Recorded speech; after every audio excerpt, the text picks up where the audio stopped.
chat. Hi, chat. What gates? By the way, Akko, I don't know if your camera can see you. Because your Sorry, I've model's been looking sleeping. down a lot. I've been looking down a lot because I've been like so focused on this module, but it's done now. Cool looking. Hi, chat. What's up? Hello, chat. We got to watch the Game Awards the other day. It was no. That I was didn't fun, see anything wasn't I was it? interested in. People tried to mess with me about the Star Wars games. I was like, "There's no hope. It's not going to be good." You have no That's faith fun. for the new Old Republic game? I have zero faith in it. A lot of people don't. I don't think the remasters for the fucking the KOTOR games are gonna. I think they're gonna fuck with them. I didn't see anything about remasters Sadly, for nobody KOTOR is. games. It's been announced for like a few years. Oh. I don't know if that they're working on. They're working on them TM like in the future. All I know is that the new one is made by the guy that made the old one. So does that not help you? He seems like the only guy who is involved though. So you think? And if we learn anything from he that can't hold one on to it? made by all the Left 4 Dead people, it's not gonna. Fair enough. WAAAAAGH with the boys. The fundamental problem is that basically all the people who work on Star Wars now don't understand the concepts of these old games and books. Like, they fundamentally don't understand the messages they're trying to say. Fair. Your chat, we need to add. Do you have any faith in it from a gameplay perspective? Probably not, because KOTOR and KOTOR 2 are based on like literally like D&D rules, and like Baldur's Gate does okay with those things, but I don't think they're going to implement them. I don't think there's anything they can do to. Fair enough. Like, I'm currently replaying through KOTOR 2, and I'm like, man, I forgot how hard this fucking game was with the restored content and everything, and I don't think they're going to be able to replicate any of that. Because also, I don't know if it's going to grab people like the same way, like, because Baldur's Gate, like, most of the normies focused on like the story and the companions, not the gameplay. Yeah. Like, and like, it's that sort of autism where it's like, if you know D&D stuff, it's going to be fun, but if you don't like dice rolls and you don't like the luck you get sometimes, it's going to be frustrating. Did you have any thoughts on Stupid Never Dies? I didn't watch I watched your guys' stream about the Game Awards. I didn't watch the entire Game Awards. You're going to have to remind me what that is. So it is this one. It is one that when I saw it, I said it immediately reminded me of Lollipop Chainsaw. Oh, that one. I don't. That's probably it. I want... So here's the thing. Despite me being a doomer, like doomer pilled about shit, I want the games to be good. I just know they're not going to be. Fair. Like, I hope I'm dead wrong about the KOTOR shit, but I know I'm not going to be, is the problem. It's not my kind of thing, but it looks interesting. Like, I know Lollipop Chainsaw is a well-made game. It's just not my aesthetic. I'm more like Bayonetta. No thoughts on the new Star Wars pod racing game? I mean, it's probably going to be fine. It's just a racing game. That's not that complicated. But, like, the thing with KOTOR and KOTOR 2 is they are very narrative, like Baldur's Gate. Like, there is a good... Like, Kreia is one of my favorite female characters in media, like, period. And she's an incredibly complex, like, moral character with her own very unique philosophy and views in the world of Star Wars. And there's been nobody like her since. Even close, in my opinion. I don't think there's been anybody close. And they're just not going to be able to live up to that reputation. Fair. Like, she's your main, like, co-character. She's the main, like, protagonist's, like, shadow. And, like, they're not going to be able to come close to any of that. And I'm depressed for it. Chat, we got the Orc Yippie being, the Yipper defending the little Yippie from the Orc Yippie menace. Any thoughts on their remaking Tomb Raider, the original ones? I saw that. I mean, we all saw that together, but... I'm one of those people who didn't actually think Lara Croft's new quote-unquote design in, like, 2016, 2017 was that bad. I didn't think it was that bad. It's just... And I think this happened with a lot of people. When I first played it, I was like, oh... We're not like the Tomb Raider. We're like Lara Croft. It honestly, and like I heard some people talk about it, it felt like, especially with the way the death scenes worked, it felt like some sort of weird torture porn in the mask of Tomb Raider. I saw that, and I was just like, because I remember when my dad played it, and my mom would watch him because, like, they would play video game. My dad would play video games, and she would be knitting, and they'd do what wife and husband do. And she was like, whenever I watch him play, I always think it's so sad how she like dies. Yeah, it's like it. I was like, yeah, that's kind of how it works, Mom. Like, she just kind of dies. Yeah, it's weird. I don't know. I never had any interest in it, even slightly. Like, there was no, like, I never even understood what kind of genre it was. Like, is this a puzzle game? Is it a shooter? Like, what the fuck? What was really weird that they did not advertise at Game Awards? It was Code Vein 2. Oh, that's right, because that's coming out next year, I want to say. That comes out in about a month. A month and some change. Is it a month? Oh, shit. End of January. That one's multiplayer, right? Are we going to play that together? We are thinking it might be co-op, but right now it still just says single player. Okay, well, if it's co-op, I'll play it with you. If you pre-purchase, you get it 3 days ahead of release. I am genuinely excited for this because I loved Code Vein 1. And I'd said this many times on stream. I did not think we were ever going to get another Code Vein game. I thought it died there, and it was never going to come back. I have never played or heard of a Code games. I hope it's good. Code Vein, do you know what God Eater is? I think so. God Eater is a trilogy that's kind of like Monster Hunter a little bit, except they're more like actual demons. And Earth is kind of a shit show because I don't know the exact lore of where they came from, but they're basically wrecking the Earth. So you have God Eaters, which are going out and killing them.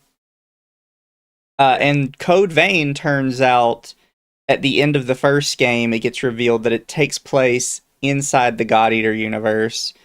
It's just been kind of segregated away from all the chaos that was happening inside a little bubble.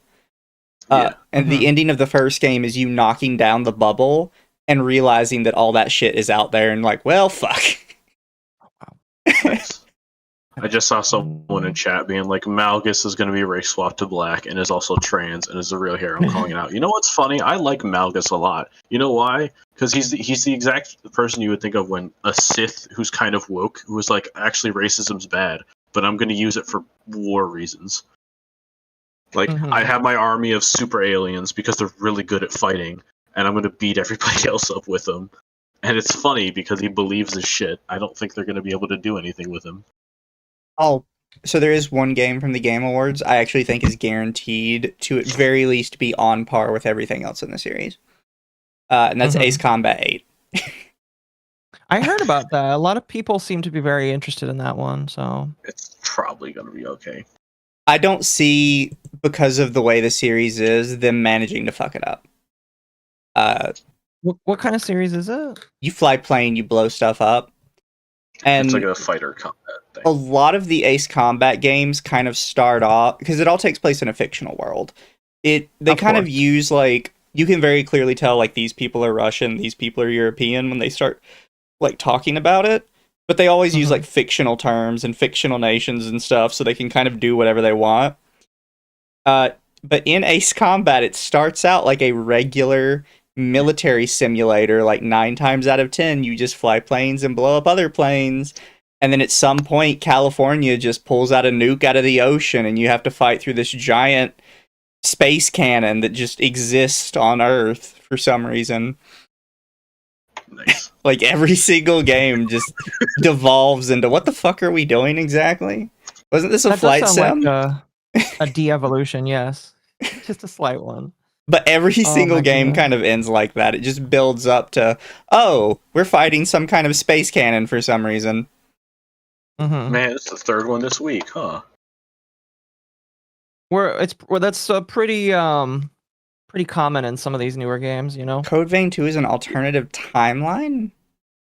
Oh, I hope not. Code Vein 1 was pretty good, and I kind of just want them to continue what they were doing. I'm fine if it's like an alternate timeline, because it is... Code Vein 1 did end, like, correctly, I think. Oh, I would agree with that. I guess the question would be, like, where would they go from there? And I guess if you want to say new timeline... can it be new characters, though? I want new characters, you know? Yeah, well, I mean, I mean, I'm fine with the big boobed lady again, but like, can we get a new one? This is not, but this is not 40K, but that's okay. We're kind of just chilling for a few minutes. Yeah. Rush. If Temp would like to, Temp can come in. I think if that's all right with you two. I don't care. I think unfortunately I did not.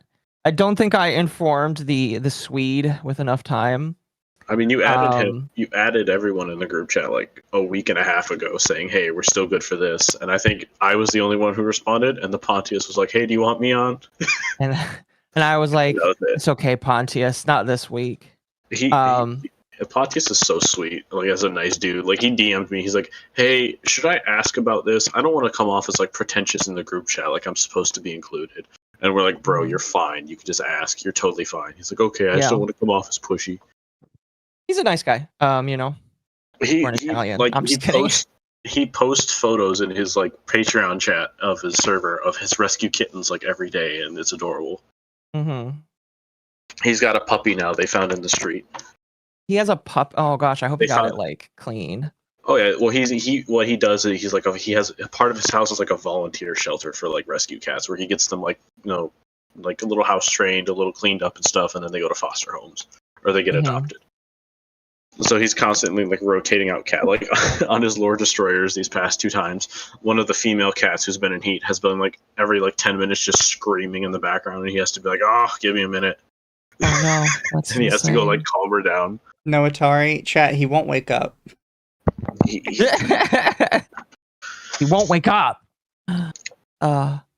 Here, Tim. Let me invite. We're getting to the point where we probably need to make a Discord server. Just for this. Just for this. Or let me. But no, chat. Like, let me be excited for Code Vein 2, because I don't ever get excited for games. The only game I've been excited for in years was Digimon Time Stranger, and that one knocked it out of the park for me. So let me have a little hope.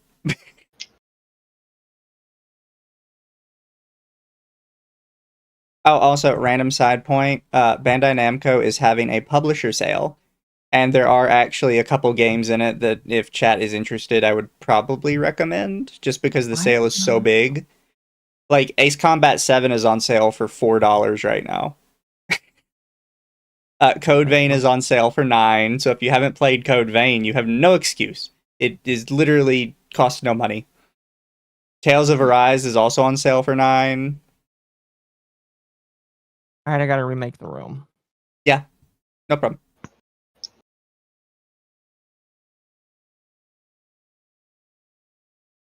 How well? Did doggo. Although I do complain a little bit that games these days are making remakes earlier and earlier. So I noticed when I was looking at the Bandai Namco sale, they're doing a remake of Tales of Berseria already. Seriously? That game's like less than 10 years old? And it doesn't look any different. What's funny is it's cheaper than the original. The original is still on Steam for $50. The remake is gonna be $40. Wait, really? Yeah. Oh my gosh. They're just making remakes earlier and earlier. And I don't really get it. I think they just want to like find something to charge money for. Yep. I actually didn't like Berseria as much as its prequel. See, Zestiria is weird to get into. I understand. I liked Zestiria, and I don't know why, because every time I talk to somebody, they're like, "Ooh, Zestiria." I'm like, Zestiria is not a bad game at all. Zestiria kept my attention for me to play all the way to the end and do the post-game content. Berseria, I got bored like halfway through. I found one of Lumi's alt in chat. Red Chaos. Give me Bloodborne 2. Okay, Lumi, I see you. All right, the room is up for you guys, by the way. Honestly, I think my problem was just that the female lead of Berseria, who I'm blanking on right now, she took too long to stop being edgy. Yeah. No, Red. Fish Lumi, not Lemon Lumi. There's too many of these people. The only one that matters. Yes, the most important one. The whitest Latina in the universe. Very much so. All right, chat. We got the fat dog now. Yeah. All the games they have on sale for You what call I can yourself pay, fat, I already so- have. Fat with the PH. I mean, that's not wrong. My chat, whenever the model's on, they're like, "Hey, can I want to do stuff to the tummy." Like, oh, okay. That's because your Just chat like- is based. No. To talk a little bit about Warhammer, there was a massive points and rule update, and I, as a Custodes player, is still just coping in the corner, just waiting for us to get slightly anything. I heard that they announced a new game. Is that true? Well, there's a few. There's the Total War series. No.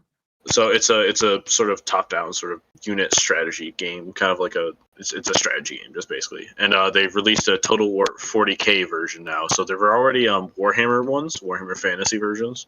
Okay. They just announced one. I don't think it's going to be good. It's been pretty bad. The Total War series has been bad for like 10 years. The AI is just incapable of using complex maneuvers.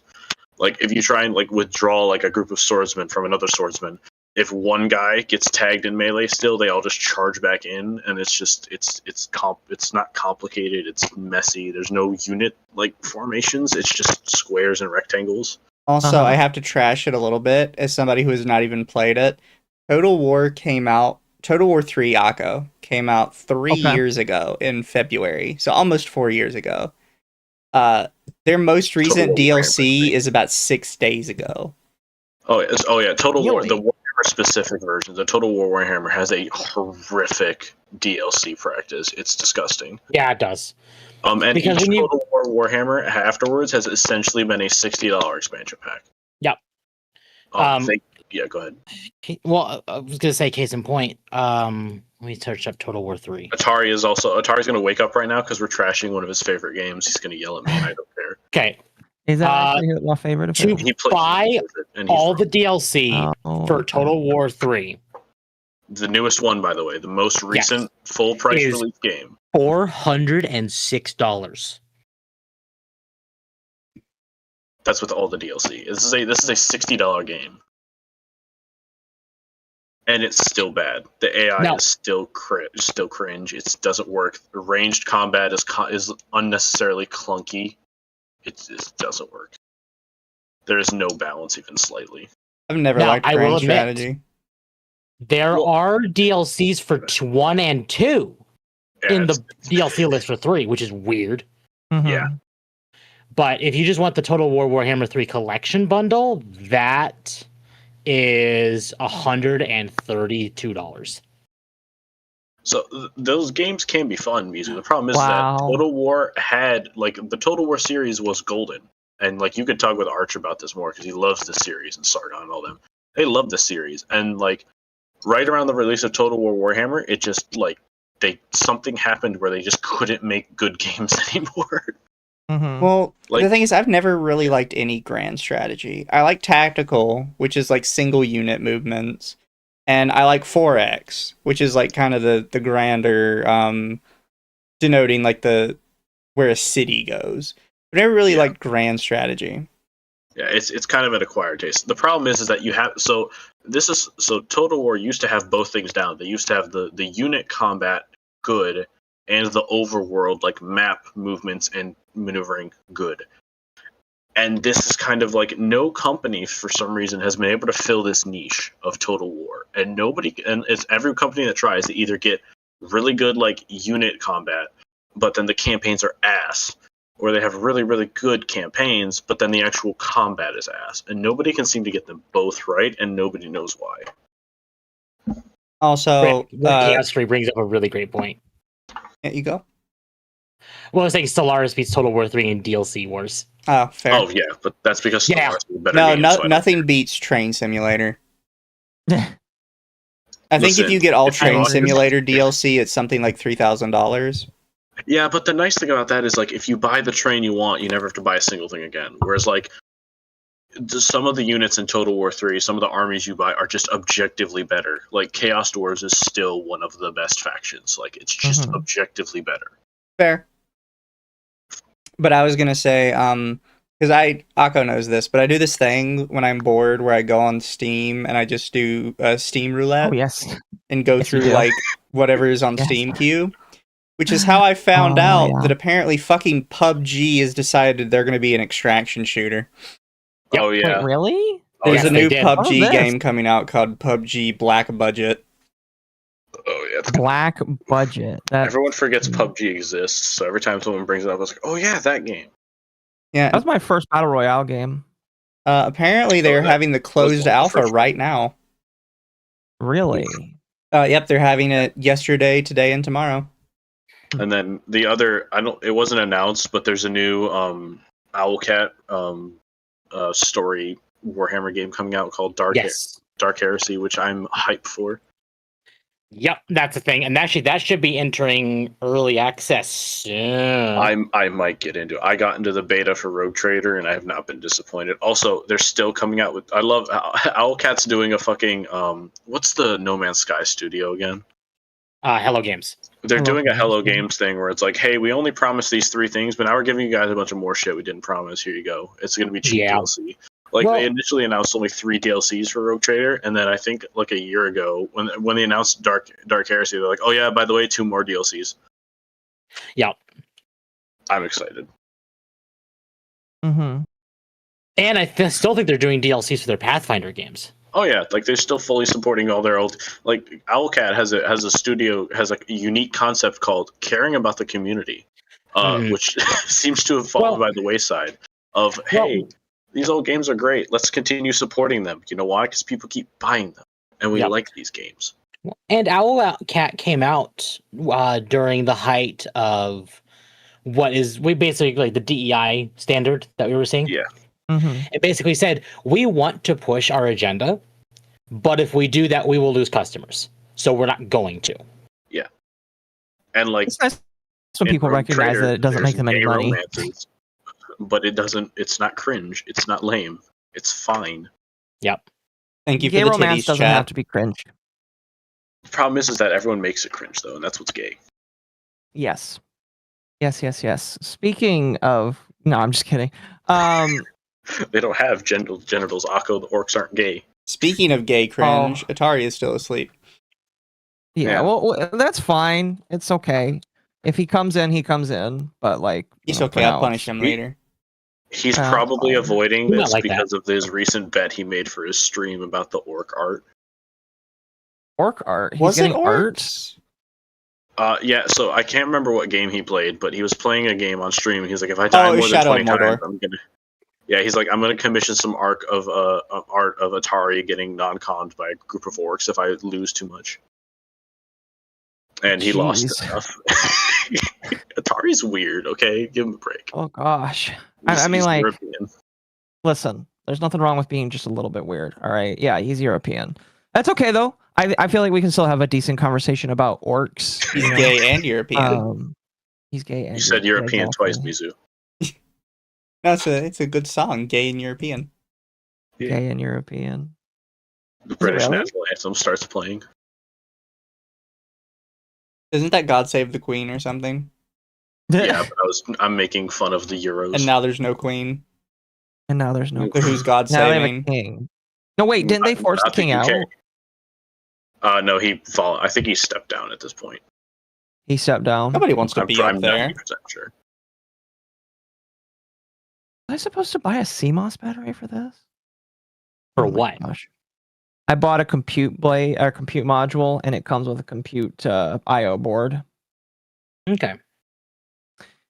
If you're asking why, I want to mess around with compute modules so that I can see about building a cluster system with them. I don't know what that Believe means. it or not, Yeah, it's I the like your Raspberry words, Pi. Magic Man. That didn't help me. No. It's a Raspberry Pi mini computer. The difference between the Raspberry Pi and the compute module is one has peripherals, which is like the different plug-in jacks, and then the other one is just all of the computing based shit. Akko's talking tech priest right now. I don't know what's going Yes, on. I am. Sounds Did the like new heresy. crocodile ban the name Jaden in her chat? That's kind of funny. You would love Pascal. Wait, who banned the word Jaden? The Totally not the- Jaden. to- The not Kiryu Jaden, Crocodile the VTuber. Yeah, totally not Jaden the VTuber Vandat. That is hilarious. Why? Because the truth is toxic. I don't know. Just like let people talk. You're just gonna make You more don't understand. questions when These it's people banned. are. You don't understand, Mizu. These people are wealthy. They can't allow anybody to challenge them because their egos are fragile. I don't Gosh, understand why she would please, want my it mom. blocked. Like, I'm sure there's plenty of people that are like, oh my god, Jason has a new thing. It's literally just going to Streisand it. It's only going to make it worse. These people don't learn.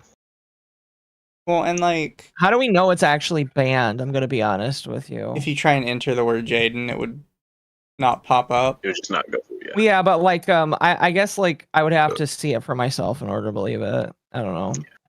No, chat is always right, Akko. What do you mean? Chat never lies. Excuse me, chat. Like, has been wrong a lot. Well, not a lot actually. Chat helped me last night. Yeah, see, there was the back down, the backtrack. It depends. My chat's a Sandbag bunch of it, Akko. idiots. I mean, not you guys. I love you guys. Sandbag it, Akko. Sandbag it. I think the crocodile's actually a 40-year-old man cosplaying as a 15-year-old anime girl. Oh gosh. You gonna do another stream about that, Mizu? What one? About Peanut and really just like all that shit that's going down? Well, I mean, if something else happens, maybe. But I'm- like all there's that's not really happening right enough now to is talk XQC is being a bitch.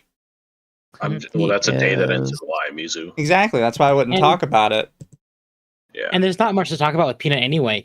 The only thing he's doing is shooting himself in the foot by doubling down on what he's saying.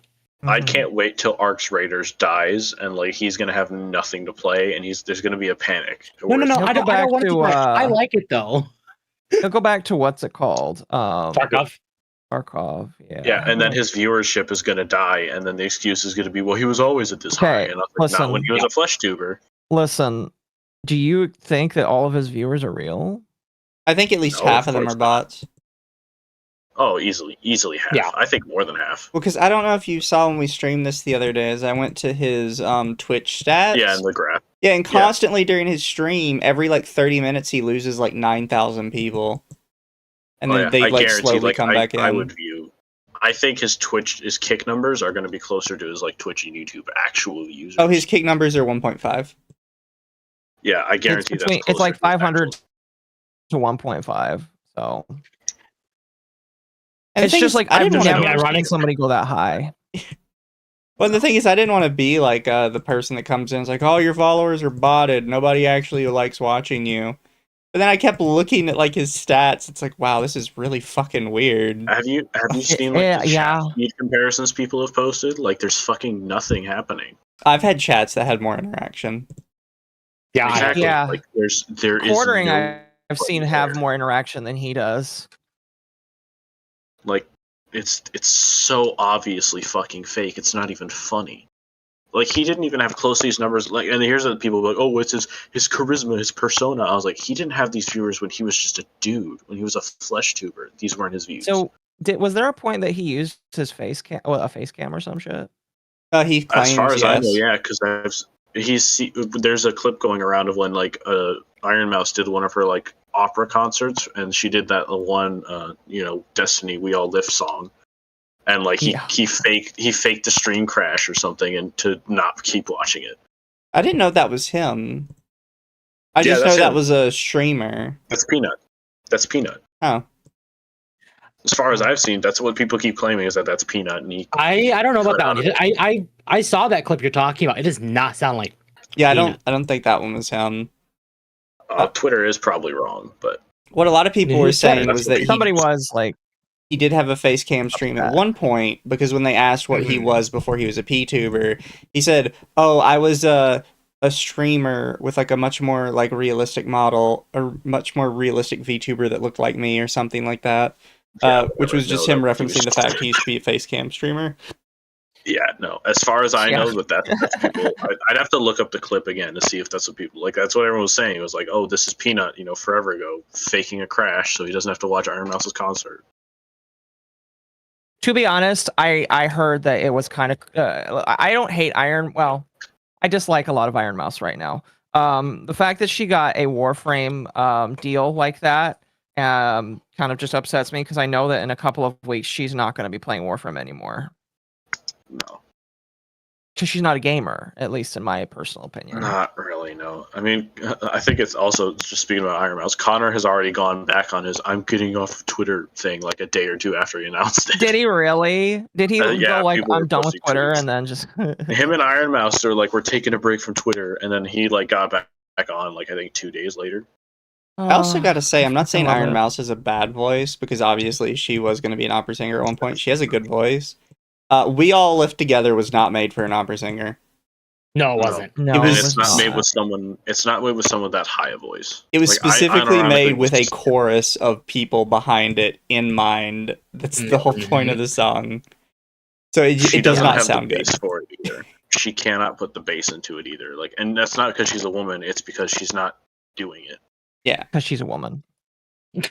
Oh, okay, you can be misogynist, Akko. You're the streamer. Listen, me and Mizu, that's what me and Mizu do, you know. I can be misogynist because I'm No. gay, so I hate women. That's Jinxie? That sounds about right, yeah. I don't know. I don't have Twitter, so I Um, check things. I just go off of what people say and trust. to be honest, that's probably the best for you, not gonna lie. I have a Facebook. That is it. It is the most healthy decision I've ever made. My soggy knees. I remember when we used to say Freeze that. peach. Freeze peach. In Freeze Peach and my soggy knees.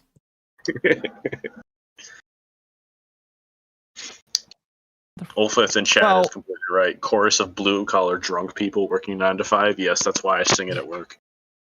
Unironically, when I'm mean, at it's the corner accurate, of my though. shop and my machine, I'll fucking start baritoning out that shit. It's great. I always dream of the day What, at all- we work all live where I together? can sing the Yes. Hell of a Boss song 2 minutes notice on my way out the door. That is my dream song for work. Or just when you're done. Yeah, I can just scream, I have- it's my 2 minutes notice, fuck you, and leave. That's funny. I have several songs I sing at work because I work 10 hours a day in a factory in the corner of a factory on my own steel machine. So I just get to sing. Fair. And nobody I will have- hear you. Oh, nobody. And if they do, I don't give a fuck. I'm the guy. I easily make this company $50,000 a week with what I work. You're not gonna shit me for nothing. That's good. Oh yeah, the average order I do, the customer is gonna pay at least $5,000 for that order of steel. Like, I'm not getting in trouble for shit. They just tried to pin me with a 40,000-pound reject, and I was like, I didn't do shit. I followed all the instructions. This is upstairs people's fault. And guess what? Nobody's talked to me since. Yeah. They were being like hyper autistic about scratches when I was stacking these like 6x30 steel pieces, and I'm like, motherfucker, I can't do anything about that. These are heavy. Fucking, what do you want from me? A And then daiquiri. the owner of the company got mad at the guy upstairs. He came down. Women derogatory. Thank you, chat.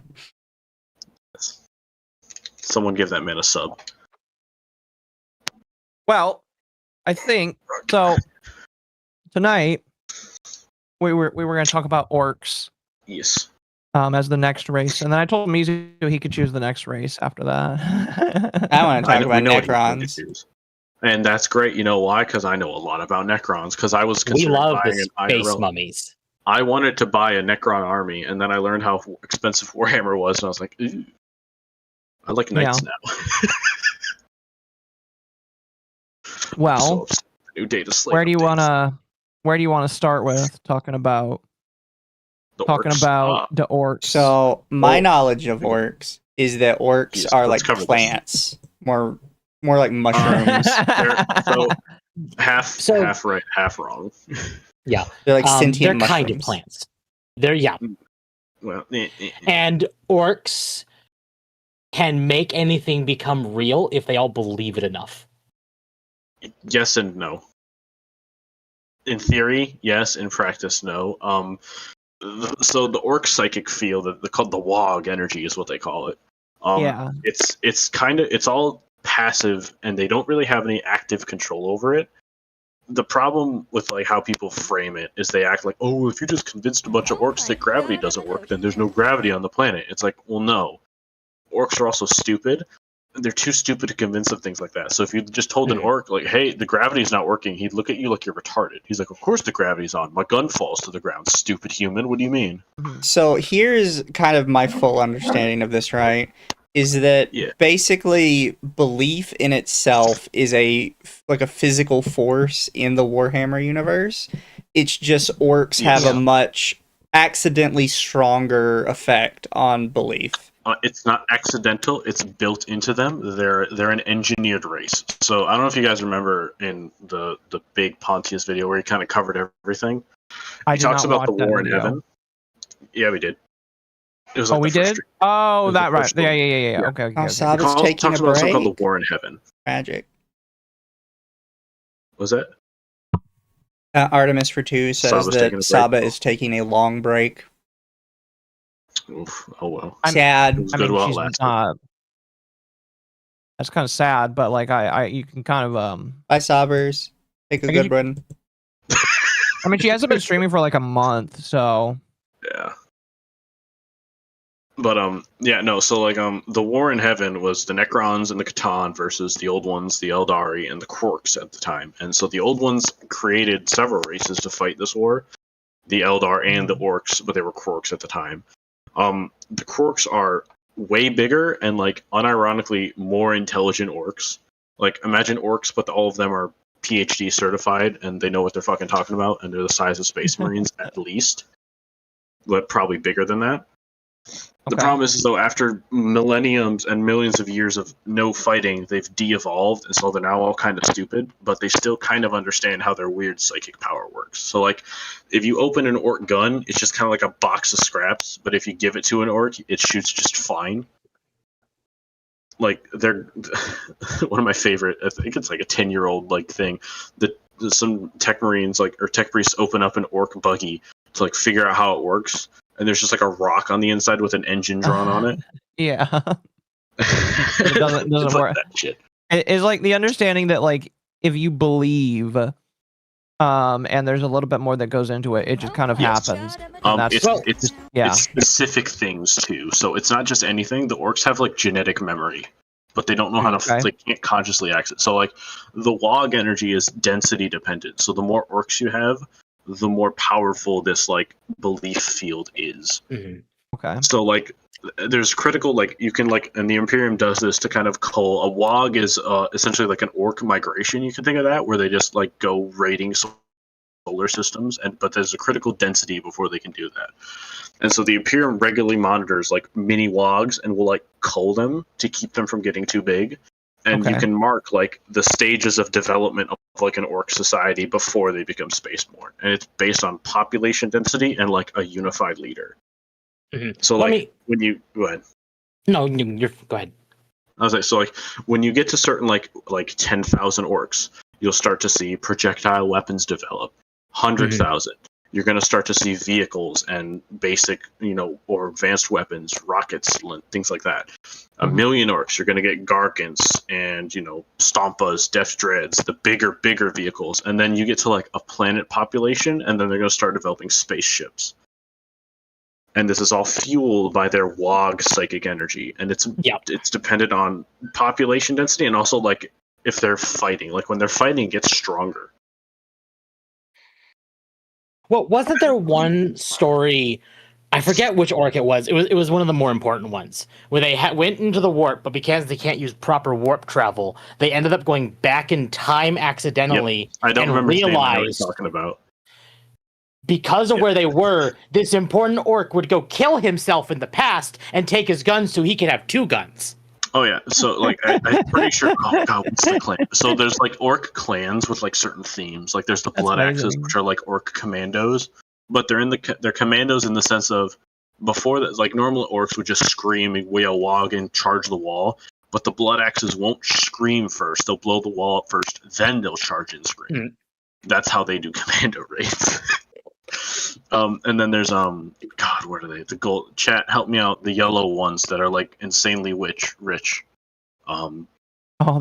like rich bitches. Well, the orc economy is based off teeth. TEF. Teeth, like their teeth? No, teeth. Yes. They use it as teeth, but yes, literally, their teeth are currency. Oh. Well, this is kind of an inbuilt self-regulating economy because teeth decay. The bad moons. There we go. The guy Temp was talking about was a bad moons guy. They're like the really wealthy orcs, and he's like, "Oh, this is my favorite shiny gun, and now I got 2 of them because I killed my past self. This is great." No, but they literally use their teeth as dollar bills, and you want repairs. That's gonna be 10 teeth, buddy. Oh, well, I'm just gonna punch your mouth and take your teeth and pay you with them. How do they grow their teeth back, or? Yeah, they regrow. Yeah, they're basically time, plant so you people. can't have inflation. So it's a self-regulating economy. Yeah, and ironically, teeth grow back. That'd be like the perfect economy right there. It actually works really well for them. And with that same orc, the one that went back in time and took his past self's gun, that would cause a paradox effect under normal logic. Good thing. But now we're dealing with orc logic. They don't understand what a paradox is, so it doesn't matter. They don't understand what a paradox is. Yeah, because they don't understand what a paradox is. They avoid the paradox entirely. Oh yeah, it's great. So I have this has nothing to do with Warhammer, but you have now put the thought in my head, so I have to verbalize it. So obviously, if you go back in time, you can't kill yourself because then you don't exist in the future, and it creates a paradox. Yes. If I go forward in time and I kill my tomorrow self, and I take my computer and then go back in time, and now I have 2 computers, does my tomorrow self have 2 computers? Something would cause the computer to destroy itself. But I stole it in the future, so it's a future computer. It would destroy itself before you would kill yourself tomorrow. I feel like the problem is that you killed yourself in the future, so that you eventually will die that way. Yeah, so unless you find some way to stop that. Right, I'm glad to know that Mizu will be the reason why Skynet truly exists. What if I go all the way to the future till the day I die, and I steal all the stuff I have, and then go back in the past with it? Well, then that's the reason that you have it in the future, then, I guess. And there you go. I feel like there's not a good explanation for how this paradox would work. We always talk about past paradoxes. I feel like future paradoxes are worse. The reason we talk about past paradoxes so much is because we actually kind of understand how past time travel would work. But as far as we know, you can't go in the future, so nobody knows how it works. It just reminds me of this video where a guy was talking about how he had a dream of going into the future, and he got stuck at a point in the future where I guess the government decided they were sick of time travelers, so they trapped them in this. Oh no, this is a joke. This is a joke thing. Thank you, Chad, for the list. There was a guy that said, "Oh well, you can't go back in time, so we'll go forward in time," and he gets stuck in a prison. But it's there's a certain cutoff point. But as he looks around, there's multiple people constantly appearing in new prison cells, because instead of catching people that go forward in time, they're just catching anybody that time travels point blank. And they are specifically catching one guy an infinite number of recurring times because he keeps trying to travel further into the future to break himself out. Jonathan Porter in chat, don't worry, everybody forgets about the evil sons, because GW forgot about them too. So you gave me the list of the orc clans so I can talk about what they do. He's just trying to play God. How can you play God? This does not honor the 6th house and the tribe unhorned. Yeah, other fun things. So warp travel, you go through hell. So how you prevent hell from going into your ship is it's basically the Nether. What's called Geller fields. Well, they use what's called Geller fields to keep hell out of the ships. It's just a pocket. It's essentially a bubble of reality that you travel in with the warp. The orcs have Geller fields too, but they don't really work all the time. In fact, they barely ever work. The orcs don't care though, because it's just in-flight entertainment where they can just beat the shit out of demons. There's one of my favorites. Literally though, they love it. They love it. They're like, oh sweet, I get to scrap in. I don't have to take a nap during this flight. There's one of my favorite orcs is Tuska Demon Killer, where he would this happened to his ship where the Gellerfields failed, and so he or demons evaded the ship, and the orcs were like, okay, sweet, this is great. So he got on the intercom and like found the greatest center of fighting, which was the bridge, and he made a beeline for the bridge. And he found like a massive demon. It killed all the crew. It was just the biggest demon he'd ever seen. And so he challenges it into a fight, and he beats it, and he kicks the shit out of it. And he's like, man, that was a fucking great fight. I need more of this shit. Well, the war boss is dead, and he's the only one on the bridge, so he takes control of the ship. And then he starts intentionally flying through the warp, turning the Geller fields on, trying to get a better demon fight, and he can't get it. Like, he keeps killing them all. Well, no, like, there's no demon that's big, no demons as fighty. So he just keeps trying to do it more and more, and he starts getting orc psychers, which are called weird boys. He starts getting a bunch of them so that they start glowing like a beacon in the warp to draw more demons in, because he's got to get that good scrap. But then the demons start avoiding the ship. There's no fun. Imagine so. Yeah, it stops being fun after a while because they're like, he's just gonna kick the shit out of it. He's getting too good at fighting demons. This isn't fun. Yeah. And so eventually he goes, fuck it. I'm just gonna go to the Eye of Terror and go to hell myself. If I can't get the demons to come to me, I'm gonna go to the demons. And he does that. The Eye of Terror is where Slaanesh was born. It tore a hole in reality where like you can just fly through and go into the warp. It's where Cadia is/was. Rip. It spaced us now. But before it was blown up, a massive orc fleet like goes to invade Cadia, and Cadia's kind of freaking out because they're supposed to be defending against the entirety of Chaos on this one travel lane, and now an orc fleet is coming in. There's a bit of a panic, and then they like avoid the main plan. Well, they stop on the moon of Cadia to get a quick fight in before they go to hell. Obviously, but like nobody knows what to do because they don't know. They're like, okay, do we stop them from going into hell? Like, what's the procedure for this? Like, right? They're not fighting us, but they're obviously here, and so they decide just let them go. And so like Tuska takes his big orc fleet he's gathered and just goes into hell and just starts bouncing around from planet to planet, killing Chaos Space Marines, killing demons, just causing as much chaos as he can inside there. And eventually he goes to a planet that's like made of blood, but there's nobody there. Like it's made of flesh.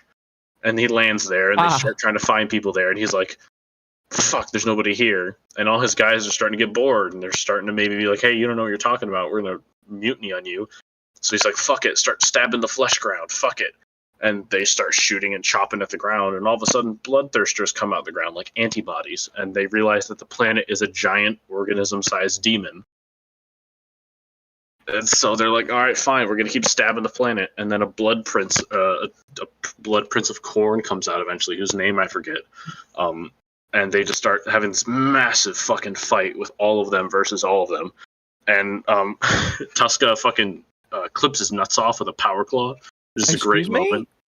Oh, they're having their own one-on-one duel, and like the demon impales Tuska to the ground through the chest with a sword, and right before he dies, Tuska takes his demon claw and like clips his nuts, like reaches up to the demon and like just right before he dies gets it, and this pisses off the demon so much he just lops his head off. It's one of my favorite little moments. I mean, I'd probably be mad too. He didn't need them. Khorne is having a great time watching this, by the way. Khorne's been keeping a close eye on Tuska ever since he gets into the warp. And he's very happy with Tuska because all the planets he's been attacking up until now have been Nurgle and Slaanesh and Tzeentch worlds. And he's so happy with how he thoroughly humiliated his demon general that he brings them to his personal slice of warp in front of the Brass Citadel. And now every sunrise, all of his boys go there with him, and they resurrect, and they're eternally fighting in Khorne's domain, and they're having the best time. Tuska's story Call him by his title, the Sackless. Why is he the Sackless? Well, he's not the Sackless. Why is he the Sackless? He has no nuts. Because Tuska cuts his nuts off with a power claw. Oh, I get it. He has no sack.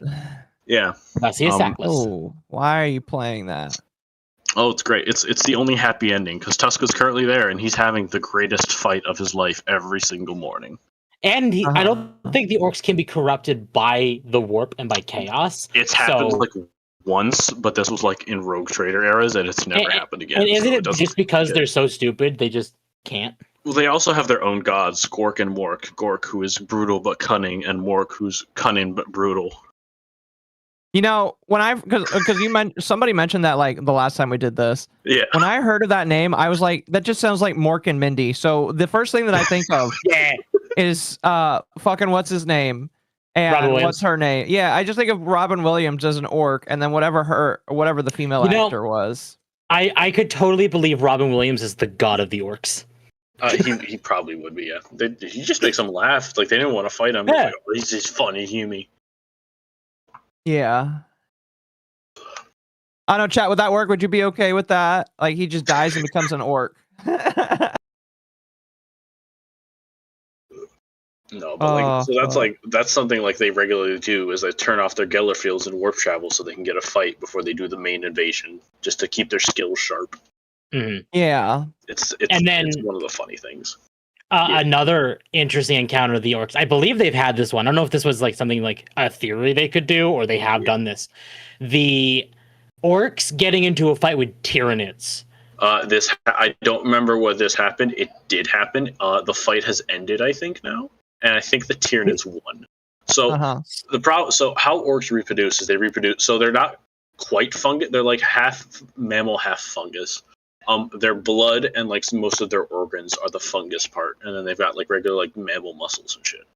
And what the fungus does is they reproduce through spores, and they're constantly shedding them, even when they die, which is why you kind of have to burn everything after the Octarius War. Thank you, chat. The Octarius War was the big Tyranids versus Orcs. So they're constantly reproducing through spores. They shed them all over. Their bodies shed spores. They're fucking spitting them all over. And then they just kind of grow. And like the grots will tend to them and stuff in like little fungus farms. And then they just grow to orcs. So the Tyranids.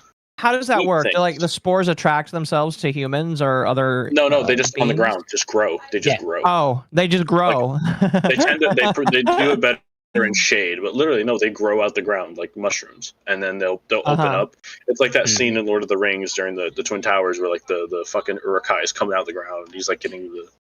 It's like that.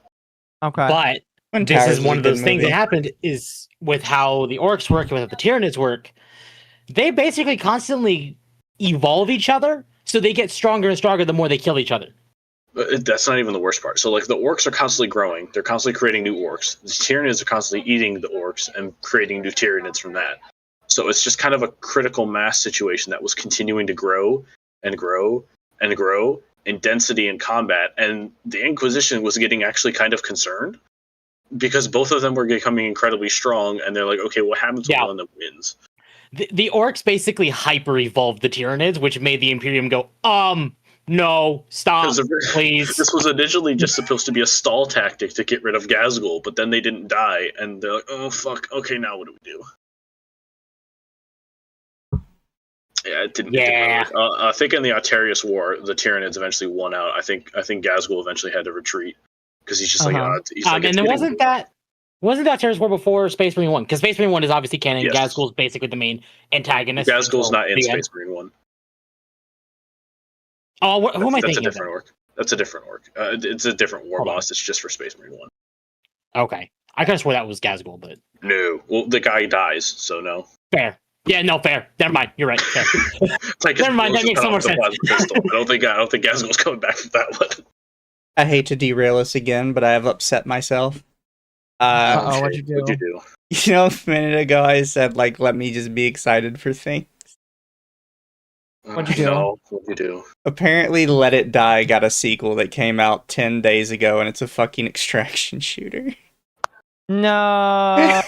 How long until we find Mizu hanging in a closet at this rate? Like, this is so bad. Rough, How do you think other people feel with Marathon?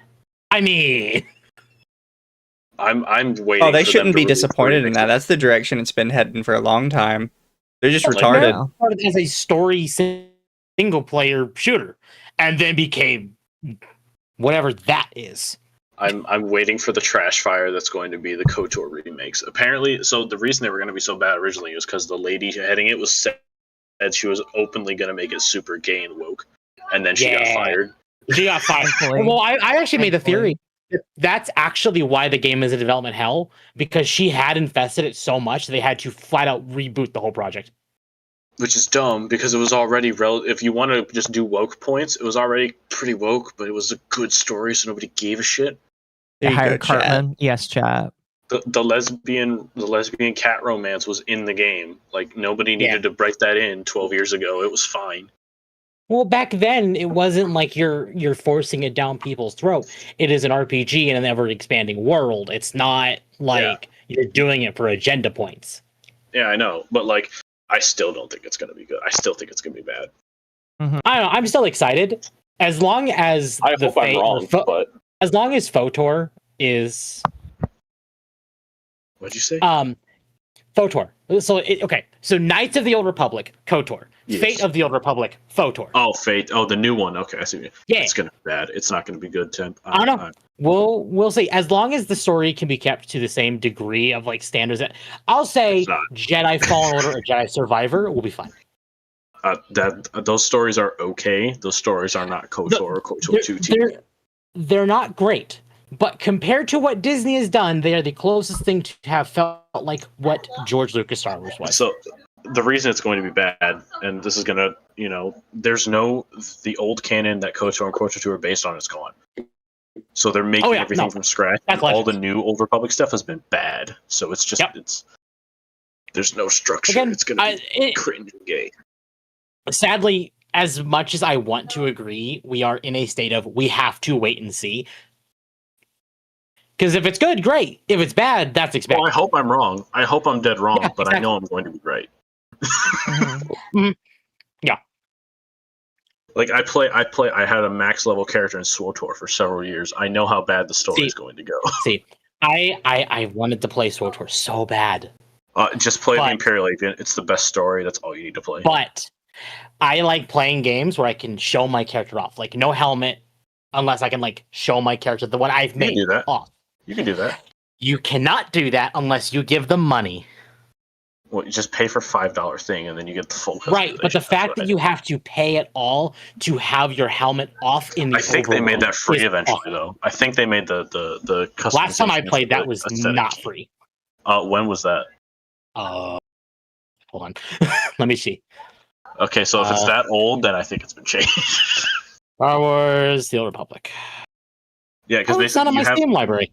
You essentially have two outfits. You have the actual like gear stats, and then you have the outfits for the aesthetic, and you can just swap between. Alright, fine. I will add it to my library, and I will install it, and we'll see. What are you installing? Star Wars: The Old Republic. The MMO. It's not bad. After the Infinite Empire stuff, the Infinite Empire stuff is kind of cringe, but I like my Kalia reunion. I've heard the overall story is actually pretty good. It is. So the Hut Cartel expansion was pretty good. The Infinite Empire stuff kind of lost the plot halfway through. I got the Kalia reunion with my agent, which is my best anarchy girl, so I don't care. But like it's so the best story is the Imperial Agent story, because you actually feel like an individual in that story, and there's actually I think it has the most varied endings and branching like storylines of any of them. And Kalia was the best romance companion. I will fight anybody on this. I don't know what we're talking about because I have not played this game. Talking about bald alien ladies. That's fair. That's fair.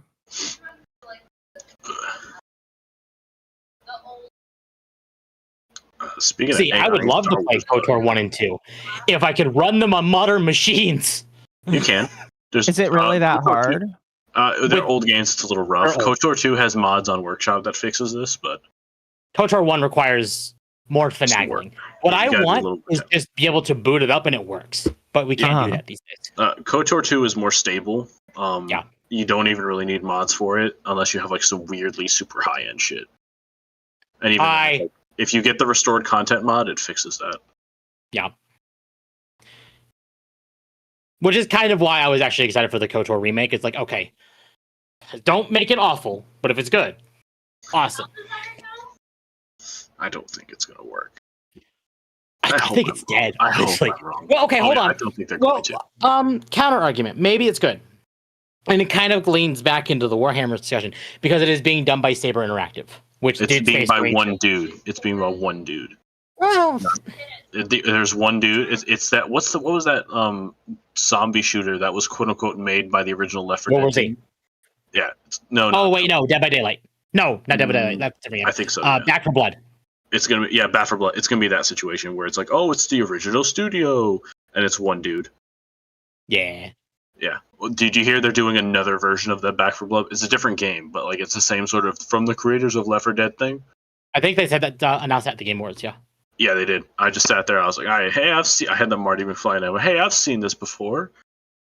So Mizu asked Sid about the human commissar the orcs respect. I already know about him. Yeah. They made him unintentionally live longer. Wait, who? The Commissar Yarrick. Well, it's not even that he lives longer. He's just like they made up a bunch of mythos about him, and then he modified his body to actually meet the mythos, and it scared them shitless. Like they used to have rumors like, oh, Yarrick, he can kill you with an eye. E.O. Baylor, he can kill you with a glare. And so he had one of his eyes removed and replaced with a laser, so he could do that. It's great. Interesting. And then he started doing it, and they're like, oh shit, it's real. He has an orc power claw as an arm because it got lost in a duel with a war boss. And he took it as a trophy. Fair play. Yeah. Yeah, I've heard about him. And he drops some of the hardest lines afterwards. I've taken this arm. He stares off at the rest of the orcs, and he's like, I've taken a piece of him. Which piece am I going to take of you next? As he's bleeding to death with like a stump. And they fucking piss themselves and run away. I wanted to ask, how did like the orcs come to be? They were an artificially created race by the old ones for the War in Heaven. They were created to be like the hammer of the anvil. Like they were created to be a brute force. Like, Warhammer Sauron needed an army. Yes. I see. Except Sauron wasn't evil in this case. It was actually pretty chill. And yet, still, now, they are evil. It kind of sounds like the Grineer, just a little bit. Actually, the Grineer is a great example of the orcs. Yeah, like they were created to be, the Katana are not chilling, chat. I don't know what the fuck. They are in Pokeballs right now. They are having a very bad time. The fucking Silent King is using one to power his throne. They are having a very bad time. Very bad show. Yeah, Mizu's favorite robot boys put them in Pokeballs. Because they're good. Yeah. See, my boys know what they're doing. Cool. Necrons are great, but Tyranids. Of course, you fucking bug-loving. Hey, fuck off with your point updates. I'm mad at you people. As a Zerg update, or as a Zerg player, Nids. I know you're a Zerg player. I know how you string. I could tell by looking at you. I don't know what any of this means. I'm going to be real with you, sadly. Temp is we're nerds. Ah, okay. I'm coping still about the recent point updates for tabletop shit. You See, I don't play tabletop. Yeah, I know, asshole. Fucking card effects has got cheaper, and now you can spam them more, and I'm upset. I don't have a card effects yet. Meanwhile, fucking GW seems determined to make Custodians a horde army. They made the Custodian guard cheaper again. And female. Right, can you guys make the Wardens a little cheaper, please? They're our only durable unit, please. Thank you. No. Guard are now 150 points for 4. I'm like, oh, okay, I guess. I'm thinking that eventually we need to do a stream where we play on Tabletop Sim. I can teach you guys how to set. It takes like 5. I set up Atari, Eclipse, a bunch of people. It takes all of its mods from Workshop. It takes 5 minutes, you say? It took me like 5 minutes to download everything and set it up. Yeah, it's just Workshop mods. Mm-hmm. Yeah, I think we should do that because I don't want to play. I don't want to play the game IRL, but I'd be interested in I would like to if it was cheaper. It will take 2 weeks to finish a game. Temp, I don't know if you understand the cost ratio exactly. No, I do. The minis are literally worth their weight in actual silver. No, I have minis. Yeah. I have. Yeah, no, I have a Necron army, I have a Custodes list, I just made a Salamanders list a bit ago, and I have a Knight list that I bully Lord Monkey with. Yeah, I definitely think we should try that. Because even though I don't really plan to play the game, it'd be interesting to do. I don't know if we'd stream it because it's going to take. I'm going to be a game, a full like we can do a 1,000-point game, and that'll take a little less time, and we keep it simple. But it's going to be at least 2 hours. Okay, that's fine. We can a stream 2K game can go on for 4. Yeah. And that's up to you. I'm just letting you know. Chat, would you want to see that? Wait, sorry. I'm gonna butt in real quick. I've been paying attention to Resident Evil 9, and I just saw it trending again, and I was like, okay, but why is it trending again? Top result: Resident Evil Requiem producer Kamizawa regarding Leon's design. We have many women on staff who are Leon fans, so we get a lot of feedback. Oh, don't worry, chat. We're going to do a combat patrol first. I'm not going to start off with a 1K game, probably. We'll do a combat patrol and then go from there. Mm-hmm. We have no idea what we're talking about. Me and Akko are just kind of along for the ride. Mizu's going to love the bronze on tabletop because you just keep resurrecting because you're assholes. Yeah. Which is why I like playing them, because they're assholes. Here's my 20 brick of warriors. You're never going to kill it. It's not going to die by turn 5. It's going to be here. Amal raid. Amal, thank you for the raid. I have heard people complain about Necrons. It's not. So Space Marines are easily the worst faction in the game, and by worst, I mean they are consistently the most powerful. Oh, well, I mean, listen, the box army makes the most sense. I'm gonna be real with you. Yeah, I know, but it's irritating. Like my main army is Custodes, where the Emperor's bodyguards. We're supposed to be particularly durable. We are not. The game is far too killy, and they specifically said in 10th edition they were going to make the game less killy and like make things a little more durable, and it did nothing. Mm-hmm. Like I'm consistently losing like at least 1 brick of guard every turn. That sounds cool. Shadow just talked about like a Titan-sized Necron. The Ceratec construct. I can't remember what it's called. It's a big robot. No, but yeah, I'd be down to like how many different people can play during one game? Beat you to death in melee. How many people can play on one game, basically? It's best 1v1, but 2v2 is a thing. Oh, so you're telling me that if we set up a game, it would literally just be you would pit me against Mizu, and then we would have helpers on both sides telling each other what to do. Hell yeah! We can get Lord Monkey and Atari in here. Atari will coach Mizu, and then Monkey will sit there and yell at you guys for being better. What edition? I don't know. What edition of it would we play? The most modern one is going to be the easiest. It's going to be the easiest to find rules for. Yeah. So I prefer 9th edition. 9th edition was far more complex. Early 9th edition, to be specific. It was more complex, but that was the fun part of it. And actually, we are entering an interesting age because we actually should be getting 11th edition anytime now. Yeah, this is the other problem. Already? Yeah. Oh my god, 10th has been around for a while.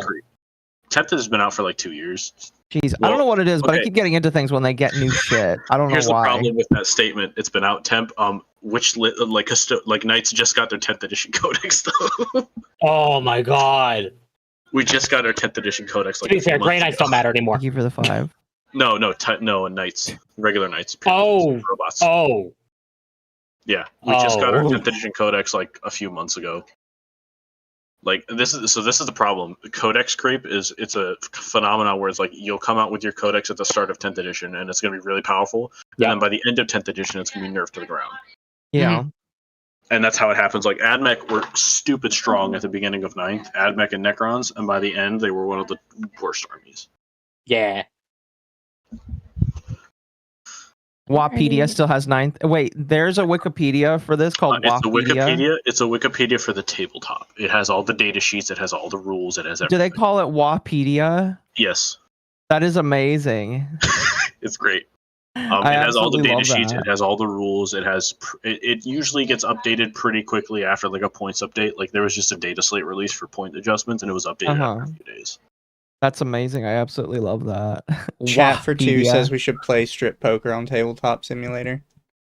How would that work, though? How would that work? We're going to need to get much more expensive models. I was going to say. You guys are going to have to start some funding goals, I guess. Listen. I am working on getting a base version of my model that can get naked, but it's not adding the nipples. So yeah, I got bullied today, bullied quotation marks, into paying Psycha even more money for an advanced version of this model. So that's a thing What? next year. No, What- not from Psycha. So Chad has so many different ideas of like, but you need to put the dog in this and the dog in that and all this other stuff, and it's like, okay, Need more tummy. yeah, exactly. That's because chat's based. So Chad's like, Understood. hey, you so Dog probably next year I lies. need to next year I probably need to commission Psycha to do this model again with the advanced version she does. Do you think Space King is going to do orcs? So I listened Yes, to their commentary. absolutely. I listened to their commentary of their most recent episode, and they've already teased the name of the next episode that's coming later. Allegedly, this episode cost twice as much to make because it's got twice as much shit, and it's like called War World or some shit like that. Yay. If it's Warworld, then So- they're either going to be adapting Khorne or orcs. Probably orcs. So if we see orcs, that'd be pretty cool. You know, I'm not Hydra, we're not playing an apocalypse game with these people. I'm not bringing out 4K, like 10K points. No. But they should do it in such a way where it's not orcs, but it's like, watch them be like Goombas or like toads. I mean, oh gosh. I liked the recent, just to talk about that for the recent one. I didn't think that they would get what's his face to be the Space Marine, but it was pretty cool. To be Kind of Rudolph. funny. I haven't got to see the Yeah. newest one. It's Oh, pretty it's Oh, you good. haven't really gotten to see it yet? Oh, All right, we won't spoil it, but No like, spoilers, it's pretty good. what's his name, Talp? The guy from I don't. People have been talking about the show. The one that's been memed about lately. He's got he talks like he's got his nose full, but he's got a normal Yeah, nose. it's the yellow guy with like the really long nose. I forget this is getting dangerously racist. the. Chat knows which one. Just the way I like it.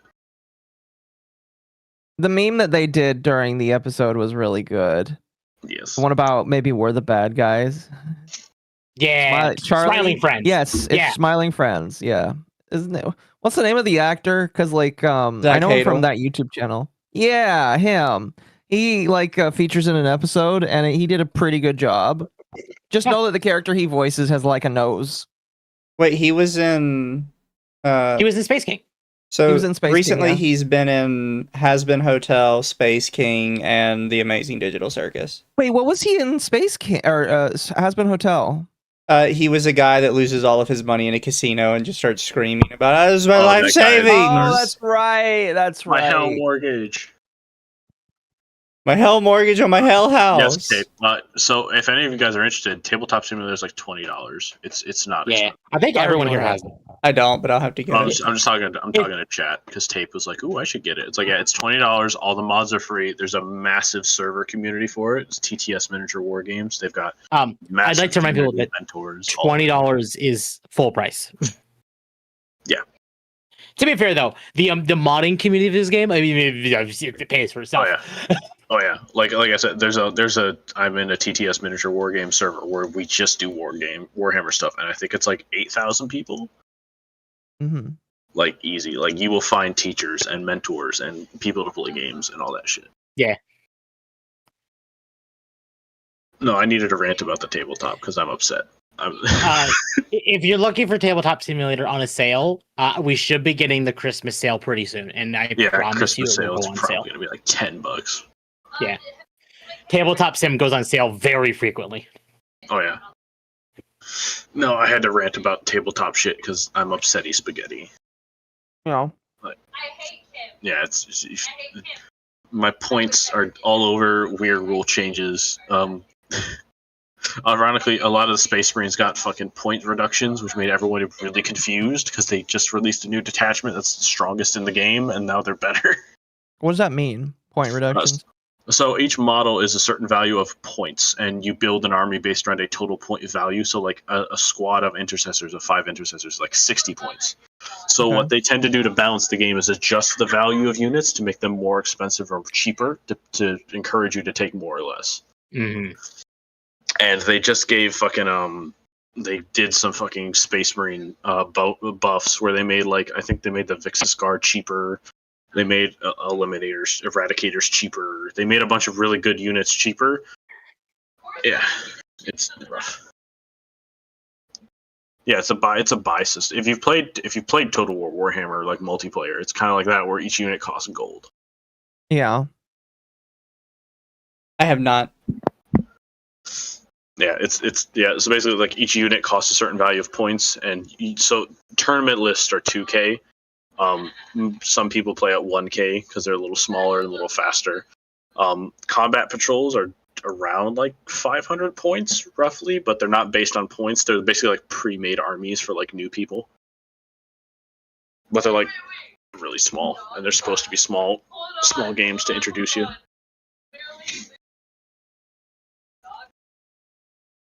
Yeah, fair enough. Yeah. Sorry, I somebody sent me. You know, there's a Dr. VTuber that exists, right? I mean, I guessed.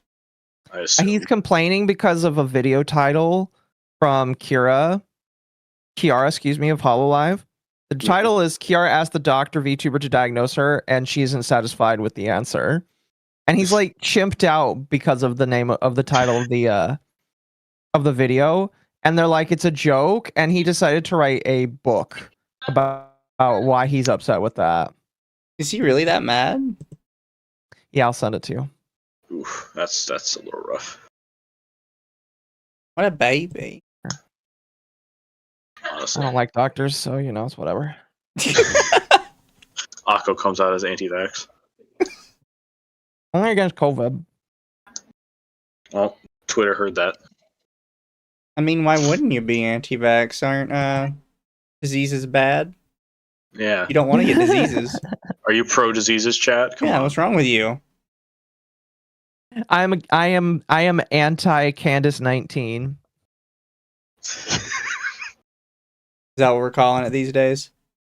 So Candace actually named a sickness after herself because she's laughing that everybody's ignoring her, or a lot of big media people are treating her like Candace she is a plague. Candace Owen? Yes, Candace Owens. Oh, okay. I was like, who are we talking about? I thought she was gone. Oh, she she's been having streams where she gets millions of views on each one. She's just saying out of pocket crazy random shit to get attention. Yeah, that sounds about like her.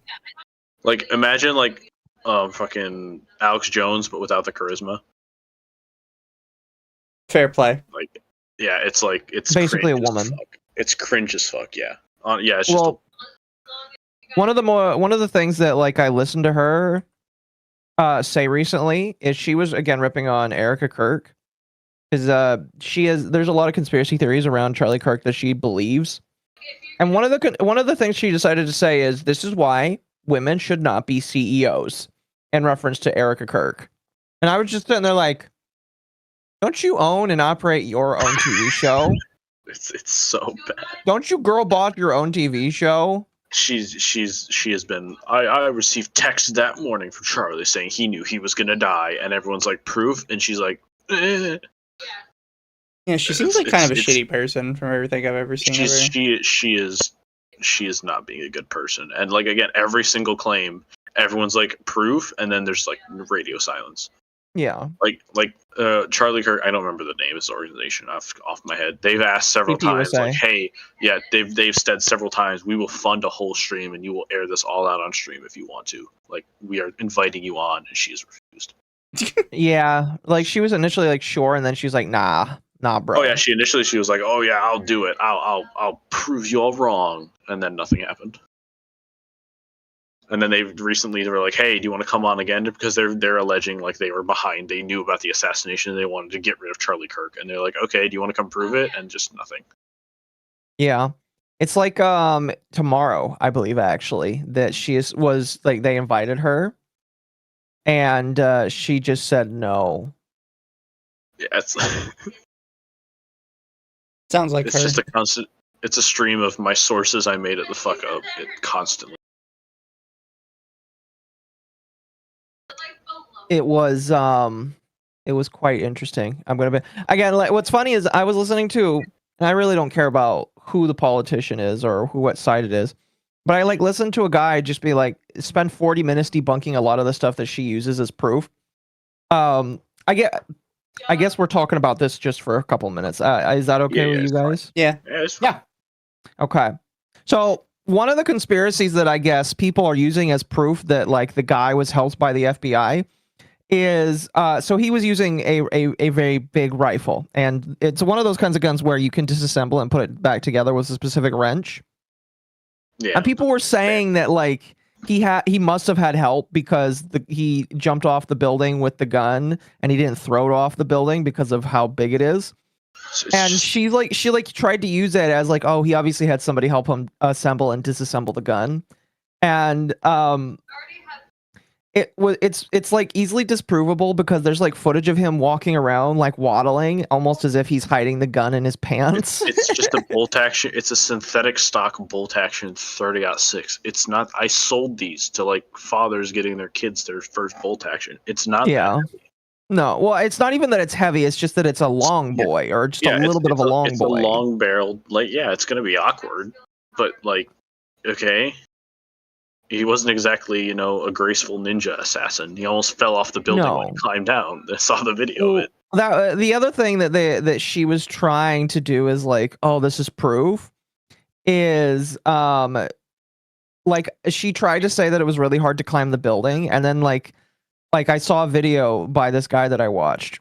I think his name's Actual Justice Warrior, where he's like, here's a video showing that the guy walked how the guy got up there really easily with what he was doing, and it's just like the entire point I kind of have is just like, do I trust the government? No, absolutely not, and I don't think anybody really should. But I think the problem is Candace Owens is trying to put too many things on there that she really doesn't need to, and it's like torching her career. And unfortunately, a lot of people are just like walking around along with it and believing it. It's the weirdest. Like, I remember hearing one where it's like, you don't even see him get off the building with the rifle, and I was like, you see him swinging the towel around as he's trying to climb around. Like, you can see it. Like, oh, he left the disassembly tools on the roof, and I was like, who said that? Oh, this Twitter. Yeah, well, he did. Like, okay. Allegedly, he did, which is another reason why it's just like, oh, he disassembled the gun and had help. It's just like, if he left the tools on the roof, then he definitely didn't disassemble that gun. I'm telling you right now. Yeah, because it's like, and 90% of the sources are someone said it on Twitter, and I was like, okay, I need a little bit more than that. Yeah, I said it on Twitter. Well, then it's true because you're never wrong, but that's different, Mizu. Exactly. What's funny is she got into a fight with Steven Crowder today because he was like retweeting footage. He was like retweeting footage of the Daily Wire from back in March, and then Candace Owens like was bitching out at him about this footage, and then he's like, "Bro, it's not that deep. We were sent this footage, and we're airing it and choosing to have it out there. Calm down." Yeah, it's a lot of woman moments right now. It's kind of cringe. Oh, I still remember. Because back when Steven Crowder kind of did that whole the big con about conservatism, conservatism TV, and he was trying to like warn a bunch of people, and Candace Owens was like going super hard dick riding for the Daily Wire, and then like literally a couple months later, she's like out because of October 7th. Yeah, no, I can't. Like, I nobody. Steven Crowder gave them the message, and no one heeded his words. And like, then Brett Cooper left too. Yeah, like everybody like could see the writing on it. It's like, these are not serious people. They don't believe half the shit they say. You can see it in how they act. Yeah. Like, this isn't complicated. We're not doing high level political theory. It's, oh, they said one thing and did another thing. It's not high, it's not complex. And now the Daily Wire is dying, and Ben Shapiro is like mauling on camera because Nick Fuentes is getting fringe support because he made Nick Fuentes look interesting enough to get on the TV. Yeah, because he, for some reason, couldn't, like, he's not exactly intelligent. It's not hard to put him in a corner, and somehow Piers Morgan, like, dropped the ball. Imagine losing to the gay Mexican. And then getting exposed as a cuckold after. Yeah, that part, like, was bewildering to me. It was like, that was retweeted. He's not just a cuckold. His wife is blacked. Like, legitimately, she like invited a black man over while he was gone. Yeah, I was like, what the fuck? Isn't there like a footage, like a still image of him in like a maid outfit and shit too? Like, dude, Something like that. how could this happen? How? That's so funny. Like, this is like, if you wanted to convince me of like big Jewish gay ops against Piers Morgan, this is what you would do to convince me. Is like, oh yeah, by the way, all of this is true about that. It's like, wait a minute, how? I believe it with just Piers Morgan. Sure. Like, why did this all leak right now? I'm still convinced Fuentes is a Fed, and I do believe that like Fed Fuentes. Yeah, well, it's like not only do I believe he's a Fed, I believe that like whenever they want to destabilize somebody that they don't like Piers Morgan, for example, they're gonna put him up on there, get him an interview, and then they're just gonna like make fun of Piers Morgan so that people don't want to listen to him anymore. You don't even have to call Fuentes a Fed. He's just an idiot. Like, he's just a big mouth dude, bro. He's a gay idiot. Yeah. Who likes femboys? Who likes femboys and cum hunting. And then copes about how it's totally not gay and he doesn't like any of that. And then everyone's like, bro, we remember. Yeah. He's gayer than the daisies. The daisies Honestly, are pretty gay. He probably is. I believe it, honestly. I do.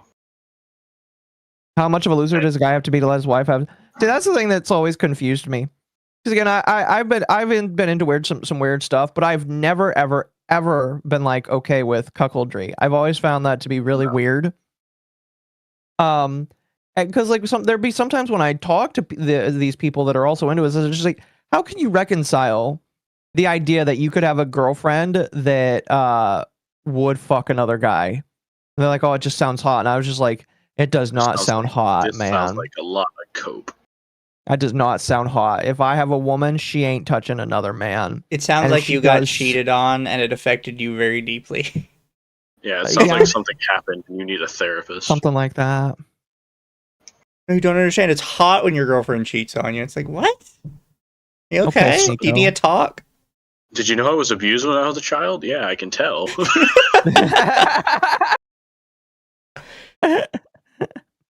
And not in the hot goth girl abuse to a child kind of way, like the fucked up, like I'm mentally damaged and need help kind of abuse. Mm-hmm. It didn't make you hotter; it made you sad. Oh, thank you for becoming a member, Tapeworm. Chat is probably so fucking confused with us right now. No, that's okay. Listen, I worked 6 days straight this week. I'll yap about whatever the fuck I want. I think it's okay. I'm not saying it's bad. I'm just saying they're probably confused. Yeah, imagine someone coming in expecting, oh, look at these small VTubers talking about Warhammer. Oh, and then so Candace Owens. You know what? If Nelop somehow just randomly decided to watch the stream, because I know one of his fans like orbits the under the T, it'd be the funniest thing ever. Speaking of which, so I reacted to his video. And I knew he was in the Discord because, like, I was somebody that was also in his Discord told me, hey, he's in the Discord. He left the Discord after I made that stream. No, he left. He like walked away. And then like I heard that he had made a video on Rage because of the Lumi meme. Yeah. A video, by the way, that as opposed to all those other videos that get like 1,000 views or almost 1,000 views, that video did abysmal because nobody in his group knows what he's talking about. And so I was like sitting here and I was like, okay, that's not the video. I was waiting for him to get upset at the fact that I made a rape joke at his expense, and he didn't even fucking reply. And then the guy in the Discord was just like, oh, you should go talk to him. I was like, motherfucker, I ain't gonna go talk to this man if he has like decided to run away from my Discord. He was in here and he left, which means that he doesn't want to talk to me because he knows I would clap his ass. Yeah, like Nelup is a weird dude. I've seen the only video I've seen of him besides that one was like he did an interview with Pontius and it seemed to go okay, and then he started to hate on Arch for some reason. And then he did a big video on Arch, essentially saying that Arch doesn't believe the political shit he says, which is nonsense because Arch absolutely believes what he says. And like he's like, oh, Arch doesn't know what he's talking about when he's talking about using the left's tactic against them. We can never stoop to their level. Am I getting Arch rated? talking about the bare minimum. You did. Thank you for the raid over on Kick. Hold on. It didn't tell me. Hold on. Yeah, it's one of the cringiest videos ever. Where it's just like Arch doesn't believe in these things, and what he says is bad and wrong. And then Arch is continually proven right, and then I'll look like a stupid head. I saw that 3-hour video he did, and I only like watched bits and pieces of it because he included Lumi in there. And the entire time I was just like, okay, listen. Yeah, I expect that when somebody makes videos every single day, that being Arch, yeah, he's probably going to get some things wrong or maybe say some things that don't sound very correct.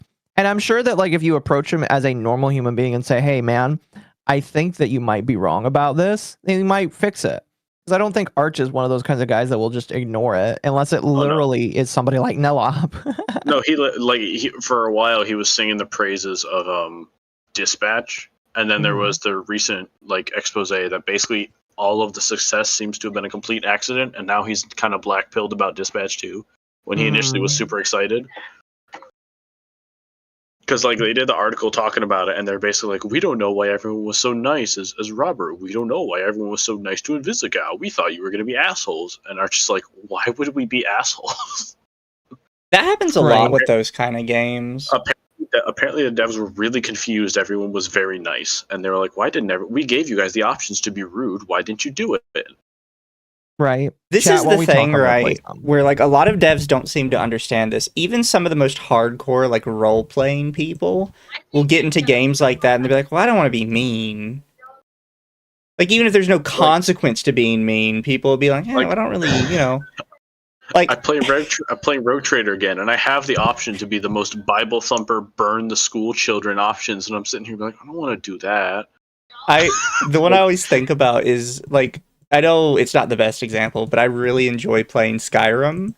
Oh yeah. And when you first do the Thieves Guild questline, like I'm perfectly fine breaking whatever his face's vase is because he's kind of a abrasive asshole. Kind of an asshole, yeah. And I'm kind of fine threatening the Argonian chick because I'm like, yeah, well, we're threatening her, we're not actually hurting her. Yeah, but then you get to like the bunkhouse lady and you steal her like little Debella statue, and she goes, no, not Lady Debella. And every time I'm like, can I give it back to you? Like, you can have it back. And you realize she's kind of an asshole, and I'm like, oh, actually, you know what? I'm keeping this shit. I mean, to be fair, she's kind of a slut, but you know, that's a plus in some books. She also kind of blackmails like the husbands she sleeps with for money. Good. Jeez. They're cheaters. They deserve it. I think there's this couple of, there's like a horker tusk under her bed. Yeah. And there's like gauntlets, like Daedric gauntlets under her bed and shit too. It's like, what the fuck? It's gonna really only have one shot per. Interesting. But yeah, every time like I do hers, I'm like, no, I don't want to steal from the, she seems so sad about it. Now I feel bad. I know. It's the meme of like when like especially the gamers are racist assholes, abusive idiots, and that's like me when I have to go through the Parthenax quest again and I cry myself to sleep afterwards. I'm like so one of the most downloaded Skyrim mods is the Parthenax dilemma because nobody wants to kill Parthenax. And then the second most modded one is how to kill the blades. Oh no, the second most modded one is Mariable Serana. Yes, I know. I'm being a little facetious because it's like fucking God. The blades are such idiots. The devs thought everyone would call it woke slop. That makes sense. Yeah, they did. But then they actually just made good characters, and everyone was like, Arch was like, I watched his playthrough of Dispatch, and he was consistently convinced the whole time that Blonde Blazer was going to be like Homelander. I've never played it. I've just been told that it's like a really good game. It's good. It's not bad. But like he was convinced the entire time. He's like, oh, well, I know what's going to happen. This is happening in every other modern superhero thing. She's going to turn out to be evil, da-da-da-da-da. And he was very surprised when like that just doesn't happen. He's like, I did not expect this. And apparently everybody else thought that too. And the devs, again, were very confused why this was happening. It is weird that they don't know like anything about like why people thought certain things. It's the same as like the Joker 2 scenario where they just didn't understand why the first movie was good. Yeah, sadly. It's the same scenario, and that's why a lot of people are concerned. I have not seen the Joker movie or its successor, the Joker 2. I did not like it. I've heard nobody liked it. Yeah. I thought a lot of people liked the first movie. They liked I thought you meant the second one. People liked the first one. Either. People was 2 was unanimously hated. I did not like the first one. Yeah. 2, from what I've seen of it, prove that they had no idea why people liked 1. Like literally had zero clue. They actively like afterwards talked about how they wanted to quote own the chuds type shit with the second movie. Yeah. Like the Joker gets like raped in prison, like, and they're trying to do it again to own the chuds shit, and it's like, this is bad. Nobody wanted this. Wait. And it opens up a lot of questions about the first one. Like, do you really think that, like, obviously he's not a good guy, but do you really think Arthur, like, deserves to have, like, these mental health issues? Like, I'm confused. Like, and, like, this is the funny thing, like, he's justified in shooting the dudes attacking him. Yeah. Like, it's not, like, he kind of goes overboard with it, like, gloating about it and shit, but, like, it wasn't a bad thing. Like, and that's the thing, again, they made him kind of a weird, like, anti-hero in the movie, and they didn't understand that. Yeah, my understanding is just, like, it did a good job of, like, kind of explaining society. Oh yeah, and why society sucks, and the they theme didn't is like understand the why everybody unseen, loved it. like the homeless, the ill, and the unseen of society and their suffering and how they're affected by all of it. And it seems like they didn't get that message. Yeah, it's bizarre. Like after seeing the second one, it's like what did you guys not get part of it, like, about your own story? Too. Like they made part of it a musical that nobody wanted. Oh, that's just so they could include Lady Gaga. Yeah. Oh my god, that's right, because Lady Gaga was like Harley Quinn, right? Lady Gaga was Harley Quinn. That's and then weird. Doesn't she leave him at the end or something? Oh, that's kind of depressing. I think like they just like butcher the entire concept of the movie. It's just also the fact that the sequel was a musical. Yeah. No. Nobody wanted this. That's crazy. We live in a society. We do, chat. Yeah. Of course, to be fair, even I don't like the Joker one, but I also was not a fan of the Christopher Nolan Batman movies. Well, that's because you're right on some things, Tim. Sometimes you get it right. Sometimes we think about not putting you down. Right. So we're talking about orcs and Warhammer, right, chat? It's all right. It's all right. Did you have any videos for it that you wanted to play? Probably. I can literally. So Arch did a really old video about that demon killer guy that we can watch. It's just funny. Actually, I don't know if we actually can. He used to be a lot spicier back then. Oh. You're gonna watch it just immediately every Slayer in the book. Well, in the fucking Deathcore Kree original video, he drops an F-bomb. So. Okay. And? So, no, in his defense, the Kree are badass. Oh, no, okay. Not that bad. Not fuck the other F-bomb. I mean, bag it. Yeah.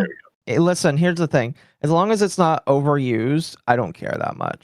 Oh, I know. I'm saying for YouTube being sensitive. I'm the guest. I'm not a streamer. I don't want to get you banned.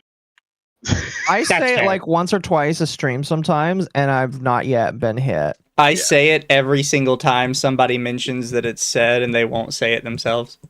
Well, you have the pass. Speaking of which, did you know that literally Burnt Peanut is? Some people tried to cancel him for saying it.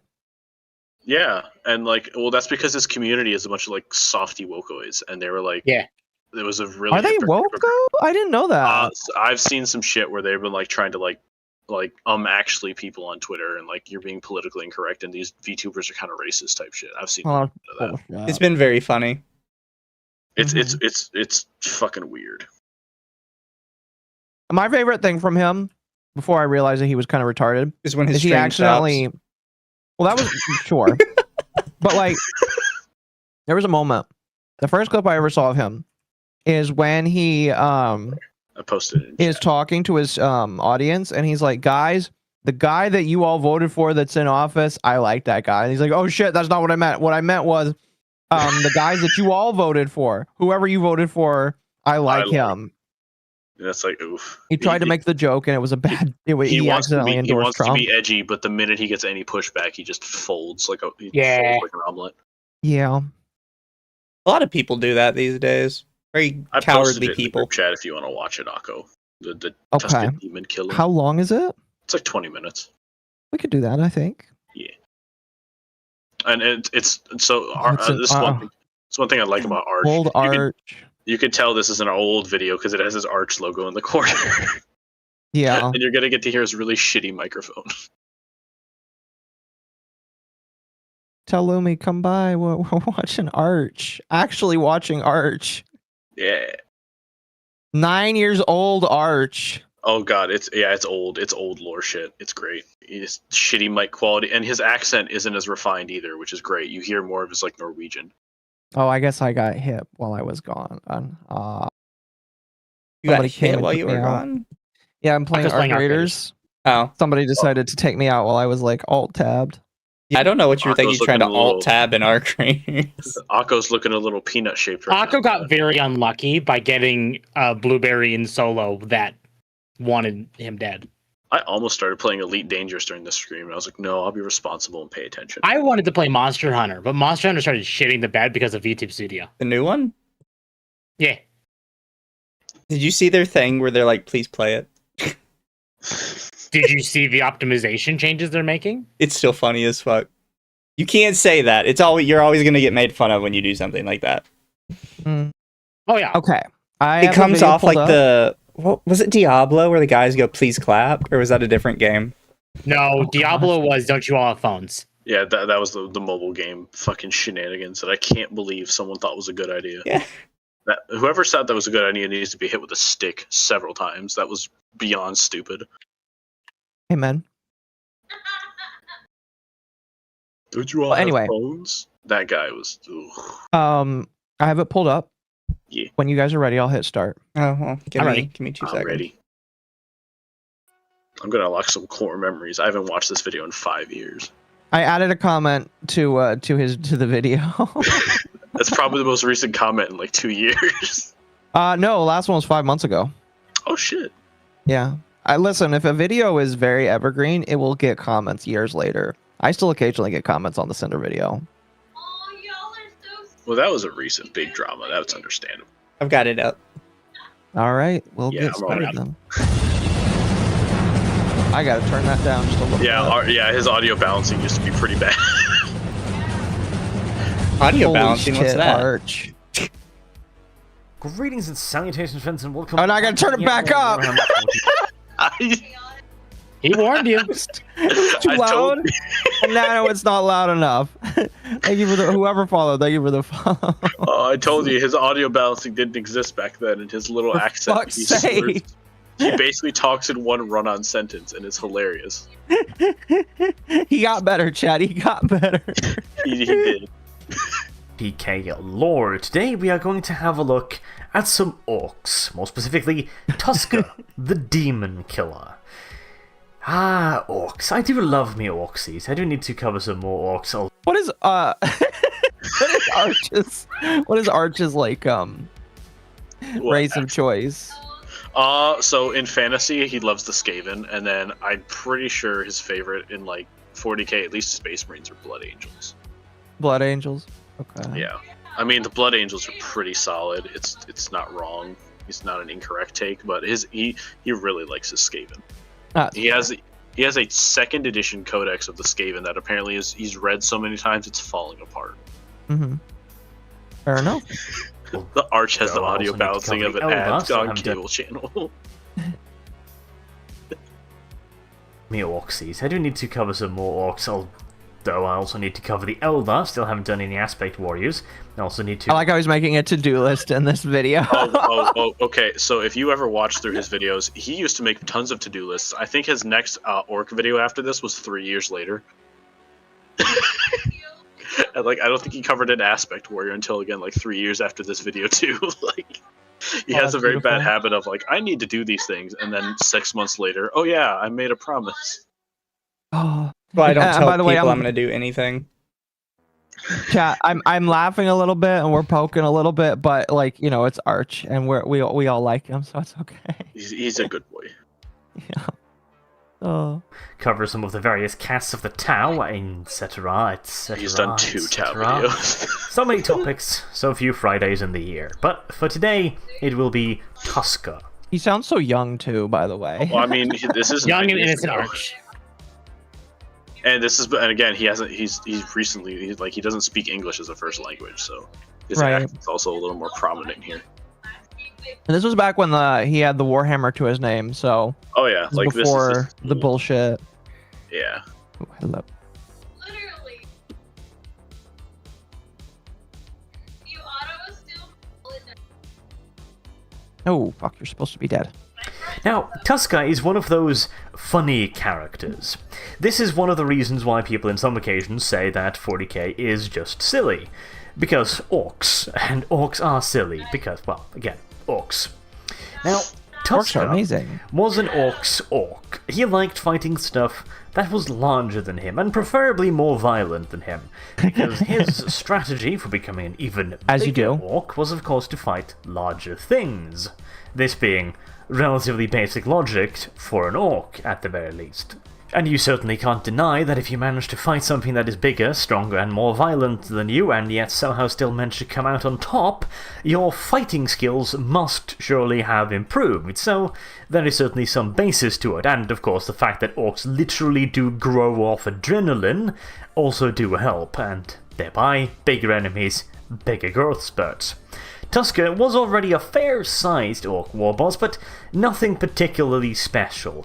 He certainly was no beast, and he certainly was no Gazgul Mag Uruk Thraka, but decent-sized anyways, and you know what they say, it's not the size of the boat, it's the motion of the ocean.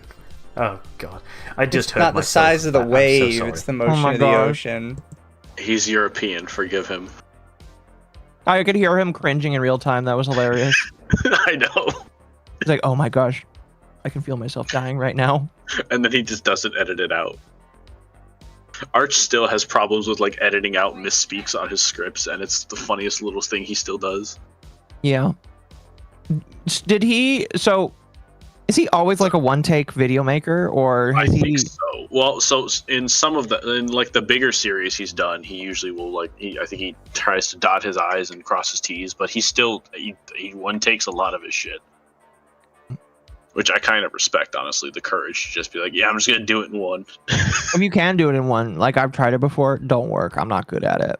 Yeah, he like sometimes. So, and this is also it's also important to remember he doesn't speak English native, so he does get like during the Badab War thing, he gets like the names of chapters mixed up sometimes. I do it Thank you in for one becoming when a I do it. yippie.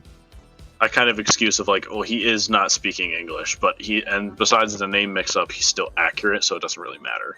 Mhm. Bro's audio balancing was lost like the rest of the tech after Horus Heresy. Honestly, yeah. Damn. To be fair, most But it is YouTubers no- can't do audio balancing for some reason. No, some of them only get better with it after years of people complaining. And none of us ever complained with Arch because it's charming. Yeah. Video, and I can't make an orc video without at least one or two stabs at the fact that orcs simply do not have genitalia in it. In fact, I do believe I am contractually obliged to do so by the fantastical, imaginative agency that I work for. Reasons. So it's the question of shares. You know, that wasn't a question I ever actually thought of, but it kind of makes sense considering that they just kind of breed by by like shedding. Yeah, they don't have junk. That's really unfortunate, you know? They don't care. I mean, like, I imagine they probably wouldn't care. But imagine if you were a human and you woke up as an orc and be like, well, fuck me, I guess. Oh, never mind. Size out of the way, how did Tuska become famous, and how did he come about his nickname Demon Killer? Well, one fine evening, Tuska and his crew were cruising through the warp on their ship Gorejaw when they had visitors. Orc Gellerfield technology is unreliable at the best of times, and in most cases, the orcs view this lack of, reliable technology as a way of getting in a little bit of practice fighting in between destinations. But occasionally, Orc Gellerfields fail spectacularly, and let something particularly large and naughty through. This is precisely what happened on the Gorejaw this particular evening, when a horde of particularly vicious demons managed to get onto the ship, and one remarkably large demon made its way onto the Gorejaw Jaw's bridge, where it proceeded to butcher every single fucking crew member it could get its multiple tentacles on. In most cases, this would naturally be cause for alarm, horror, screaming, and general running away and shitting of pants. However, this is an orc ship, which means that instead of screaming and trying to bury their heads in the deck plating, the orcs were overjoyed, and most of them made best time possible towards the loudest source of screaming that was within earshot. In the case of Tusker, the greatest amount of carnage and screaming he could locate, due to the advantage of having access to the Vox network. I do have to ask, is this image going to change at all during the video? Yes. Okay, good. One of Arch's things is he usually will put static images or reference images kind of throughout the thing. Okay. But especially when it was like older videos, it would be mostly the same image. It would work out very well now, where people probably aren't going to look at the screen, but... That's one of the nice things, is like I can put an Arch video on in the background and know I don't have to look at it. Yeah. It's very fair. Work was the bridge, which was currently having a right old proper party, at least in orc terms, and so Tusker needed to get in on the good stuff, and headed to the bridge as fast as his little orc legs could catch him, pausing only briefly to strap on his big old cybernetic claw.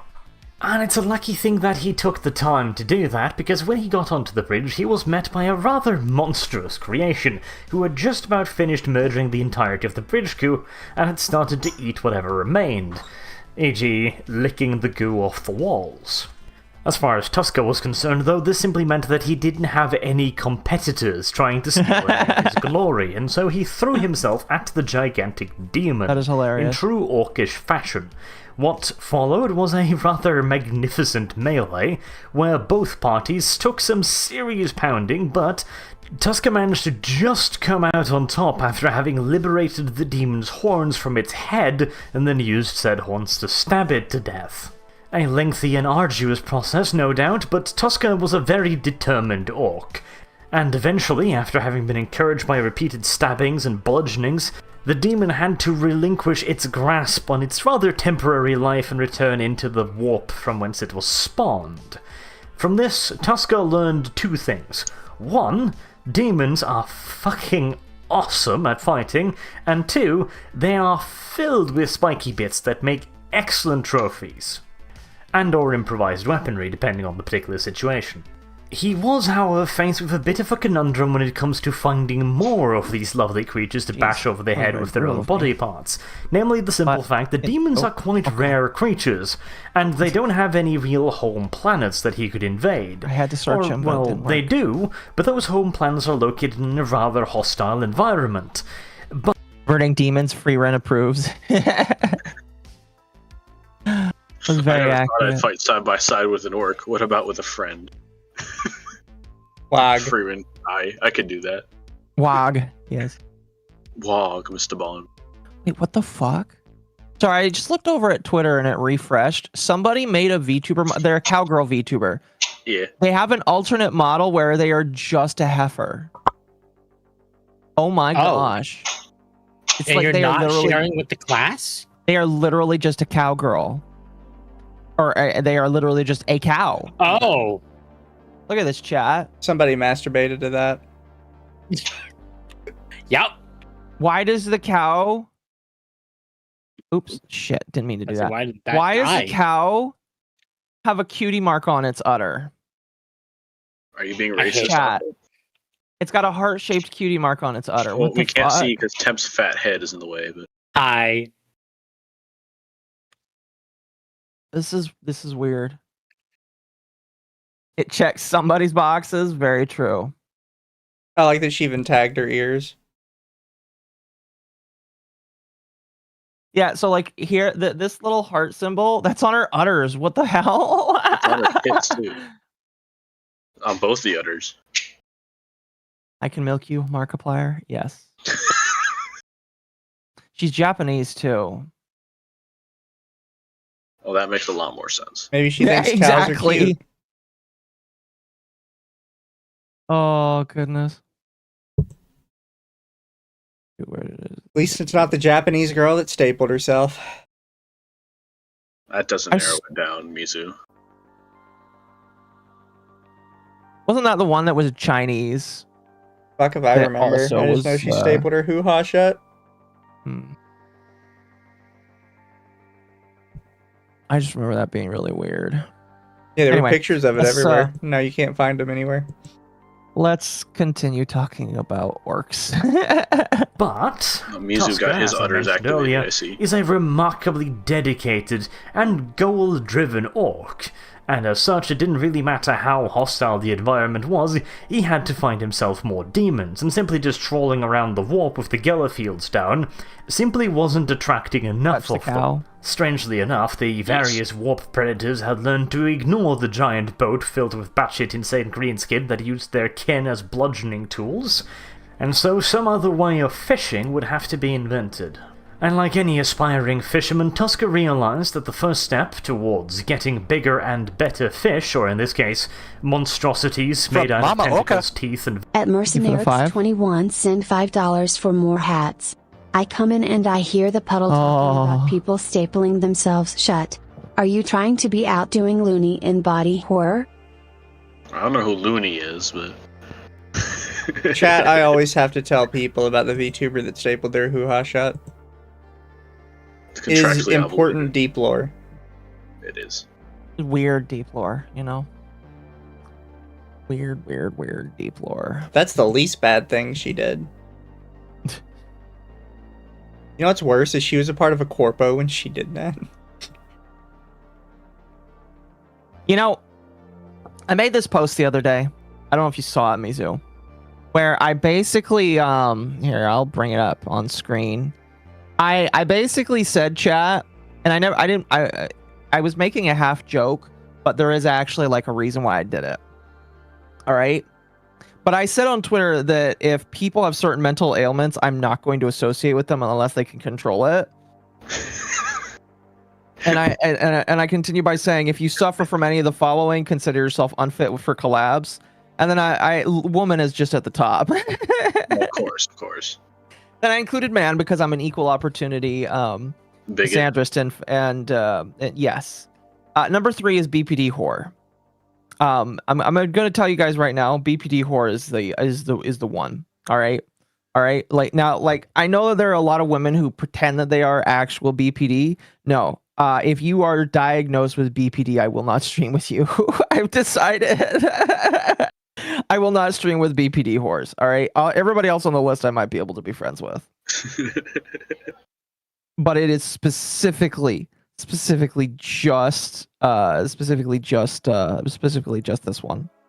BPD, bipolar disorder. Too late. So, Oh my god, it's Yeah. S4 League. Amalgamite based. Yes, we see you in kick chat at Mal. based indeed. Yeah, I just I've decided after this year I will not stream with anybody that actually is diagnosed with BPD because yeah, that's BPD is borderline personality. Is it actually borderline personality? I thought it was bipolar. They change things a million times. It's complicated. Oh, I see. Multiple personality Okay. disorders, not even The multiple landlords have been personality. tipped $10 by at Mercenarix21 a Hassan disrespecter. Lumi, sorry, I autocorrect. I don't understand why it keeps coming back on even after I turn it off. I guess I'm one of those, but thankful I saved my crazy to fight evil. Yeah. Too Fair late. enough. Too late. It's not Lumi anymore. It's Looney. Just tell her that. I will. Don't worry. I'll threaten her by releasing doctored screenshots to Arch. Don't worry. Of what? Our DMs. I'd use it to bully her. It's fun.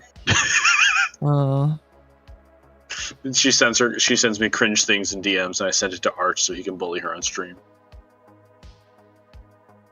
You just send him your DMs with her? Like screen, like cropped, but like Her? like it's a single sentence. I mean, she started talking about magic Kit Kats in the wood furnace at my work, and I had to check the crazy. Fair. I check all the items on the list, so I guess I'll never collab with Akko. So you're a woman and a man at the same time. Interesting. I always Yes, suspect chat, I know you were the Akko's crazy text-to-speech comes through on Discord. Obviously, Akko is a bad example because it's a lost cause. At Mercenarix21 tipped $5 If you want, I can turn that to the off, if Lost you want. Cause. Ah, I see I've created accidental No, Lumi it's lore. fine. I wonder how much crazy and insane we can take this and how far we can take this. I mean, if you're willing to pay for it, I'll start saying it as fact. You know. I'll do it regardless. Lumi can't hurt me. She can only threaten to hurt me through my wife, and it might work. Your wife screams like her sometimes, so I definitely believe it. So old Lumi lore. LumiCord is convinced they're the same person. Not really, but like they act so similar and they like so many of the same things. There was a moment where like, is Lumi just Queen? Have we ever seen her in the same voice chat? Obviously, the answer is yes, but I mean, it's not that far off. It's I'm getting closer every day. I'm painting Bad Moons tonight. Well, that's cool. I'm assuming that's a faction of orcs, considering it's that the orc clan. Yeah, they're the Rothschild orcs. They're the wealthy ones. Okay. Why does it take so long to load me into a match in this game? That's kind of weird. Temp, why does this game take so long to load into a match? It can't be my computer. No, it's not your game. It's the game.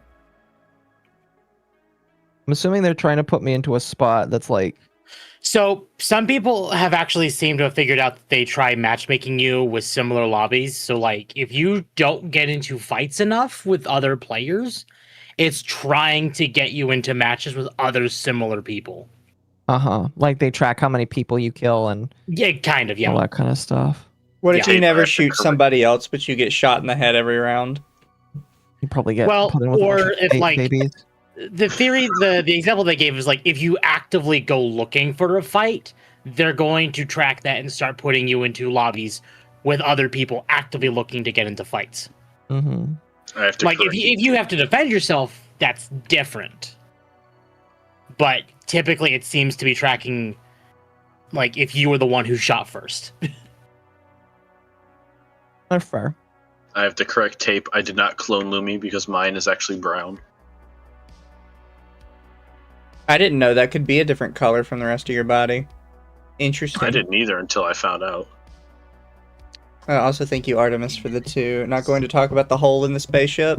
It's orc made. They just, they have broken shit. You just don't go into that section, At idiot. Mercenarix21 send $5 for more hats. Looney is the one that Lumieb is trying to suppress because Looney is the one who loves the feet and is always in the back of Loomy's head. You know what? We're gonna get Gwimbus to make a art of this of the Looney. Gwimbus? Who's Gwimbus? What's that? Who's Gwimbus? Gwimbus and like some of the other people make all of like the Lumi AI like fan art like of the little mini lums and shit. Oh, okay. So you know the Mort videos you guys did? They're like that, but with like Lumi lore. I see. It's great. I see. Like they spawn from eggs that are shaped like Dr. Pepper cans and shit. There's a whole mythos. Yeah, because like I it's kind of like her yippee thing, right? Yeah. I don't really. It's just something that they did. The lums, the mini lums. That's fair. When they get big, they become plump lumps. Do they also have alopecia? Yes. Oh my god. The plump lumps don't really walk. They kind of waddle. They kind of waddle. Yeah, they're too big to walk. They roll. Wait, so is that the Doros or is that like? No, they're actually like I can find a plump lump. There's literally in her server. There's the AI channel for AI fan art, and it's full of crazy I've shit. seen the Lumi yip eating feet. Yes, the one yip that Lumi has, it eats feet, I guess, which is kind of on brand for Lumi because Lumi is into gore, and like if a yippy eats a foot, that's technically like gore, right? Yeah. All right, here's the plump lump. Did I just pick up? Oh. That's safer work to show. We don't know how Gwimbus has seemingly trained the AI to unironically make like very good replicas of Lumi's models. He's kind of okay. That looks like the head is coming out of an ass. I will be totally honest. No, that's the hand, you dummy. You don't see the fingernails? Oh my god. Oh, you know what? No, I see it now. Temp's being. Now that you mentioned it that way, I see it. Temp. But like I saw those fingers and my brain was like, those are legs. We even have We even have Hispanic Loomies and mini lums with culturally sensitive sombreros. Oh yeah, I saw that too. Aqua Shock Temp. Can do that. I have my shock collar. Yeah. Yeah, they're gonna try reshipping it. You know, I thought the shock collar was supposed to come with the or the shocky bit was supposed to come with the collar, but I got the collar today. Yeah, I got the collar really fast. No, yeah. So I didn't know they came Whoa. like I thought it came in like one package. Yeah, I did too. well, this game would be a lot easier if you were on your own. It's actually way harder. Alright. That's the last one I'll post, is the plumpest of lumps.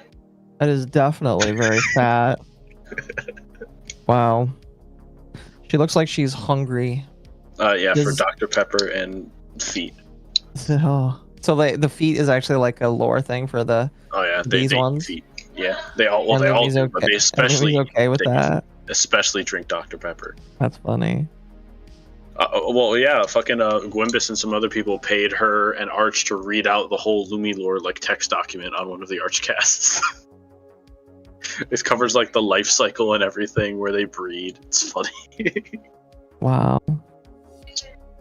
No, but yeah, Mizu, you get the collar first because it's made by somebody else, and then you get the I guess it comes from Canada because you have to pay import duties now on it. Yeah, so I found out you get the collar first when it showed up today, and I had a note in it that said, "Enjoy your BDSM gear." Oh my gosh. Good job. Thank you. Thank you, chat. I'm gonna play a game that I might actually do decently well at right now. So Minecraft. No. So Fortnite. The other one. Yeah, yes. I can at least do top 50 for the most part. Getting better at it. By the way, chat, I'm playing Fortnite with Leaflet, Common, Len, and Celestium on Monday. Hey. So that'll be very fun. Nice. I'm very excited. Is Mizu gonna use it on Atari? No, Atari has one. Atari's gonna use this on Mizu. Chat. Atari has two. Of course he has two. For both feet? It's not on his feet. It's on his thighs. Jeez. I mean, he might put him on his feet. I don't know. He's weird. I'm sure you could pay him to do it. Anyway, let's continue learning about the demon orc man. Feet Lestium. Oh, that's right. People make jokes about Celestium and feet as well. I forgot about that. Anyway, let's continue. The diners with teeth is to get better bait. And what do demons love to munch on the most? Well, humans come a fairly close second. Mercenarics21 send $5 for more hats. Since you guys have access to art, please send the crazy loony idea to him. Let's see how we can get him to draw it up with one of his artists. Oh boy. Well, it's AI art, but it would be funny. I'm pretty sure that already exists. Anyway. Sadly, those are also some fairly elusive beings that tend to run away and or die before you can really use them as bait. So you'd have to resort to the orcish version, Weird Boys. Now, granted, they weren't capable of quite the same level of good old-fashioned fear, always a valued spice amongst demon kin, but they were remarkably psychically unpredictable, which means that they glow like a nuclear-powered lighthouse in the warp, thereby attracting all of the lovely creatures that Tusker wants to bash over the head. And for a while, this did indeed attract the kind of catch that he wanted, but once again, At Mercenarics21 send $5 for more hats. I meant Arch and his artists. Oh, this isn't Arch art. These are from Lumicord. Yeah. Should I make a long lum yippee? One already exists, but you can make another one if you want. Yeah, we have the one with the foot, and then we have one that does a slow dance because it doesn't have Dr. Pepper yet. Well, it's got a slow and a fast dance. I always figured that the one that does the slow dance is the retarded one. But like, you know, that makes sense. Oh yeah, we always just say before and after the Dr. Pepper. Mm-hmm. Something like that. Fortunately, it wasn't quite enough. He never managed to attract the properly big ones that he had met that first time aboard the Gorjaw, and so he had to go with his emergency solution. If the demons wouldn't come to him, Tusker would have to go to the demons, and he knew of just the place where the demons tended to congregate, namely the Eye of Terror. Now, the Just go to the center of hell, some, you know? quote-unquote invasions of the Eye It's of the Terror. equivalent of the Death Usually Star. when they have a large number of people No, it's a punished, portal. and they just essentially want to go like, well, Not a thing. Well, no, but I shoot mean, all like, of them. when you think about the quotes in Star Wars, it's like they're invading the enemy base. Oh yeah, I see what Yeah. you mean. Yeah. You know what? This is not a bad spot to shred It's like it into. is the it's hell of hells. Yes. It's the Hell nether. of Kells.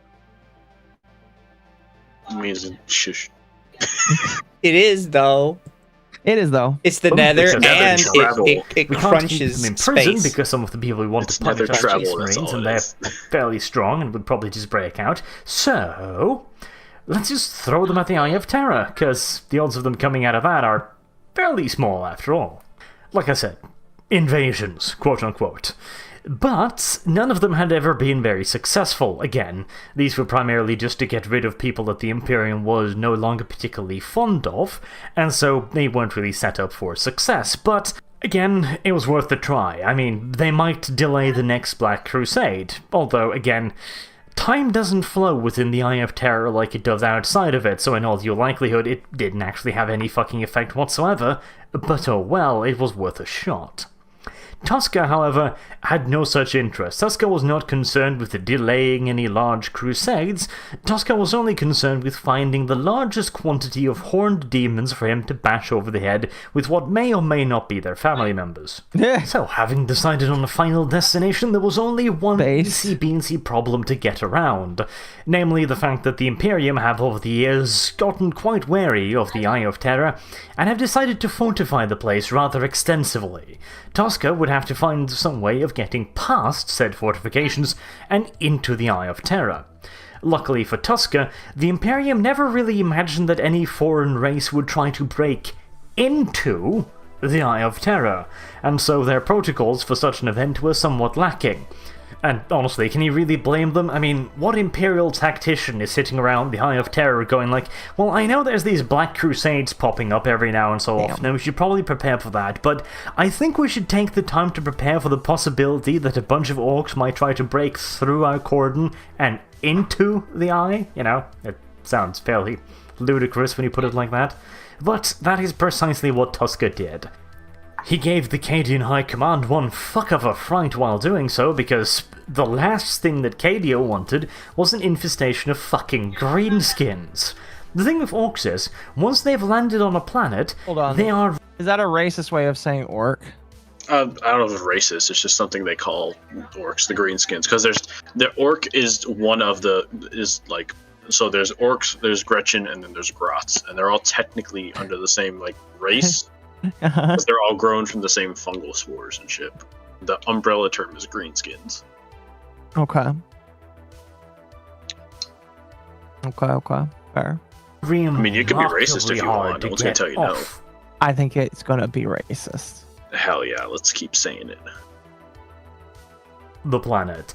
They tend to congregate in the most hostile environments imaginable, which in and of itself makes it pretty hard to murderize all of them, and they also reproduce via spores, which essentially means that if you want to wipe out an orc population, you have got to burn pretty much the entire area that might house an orc population.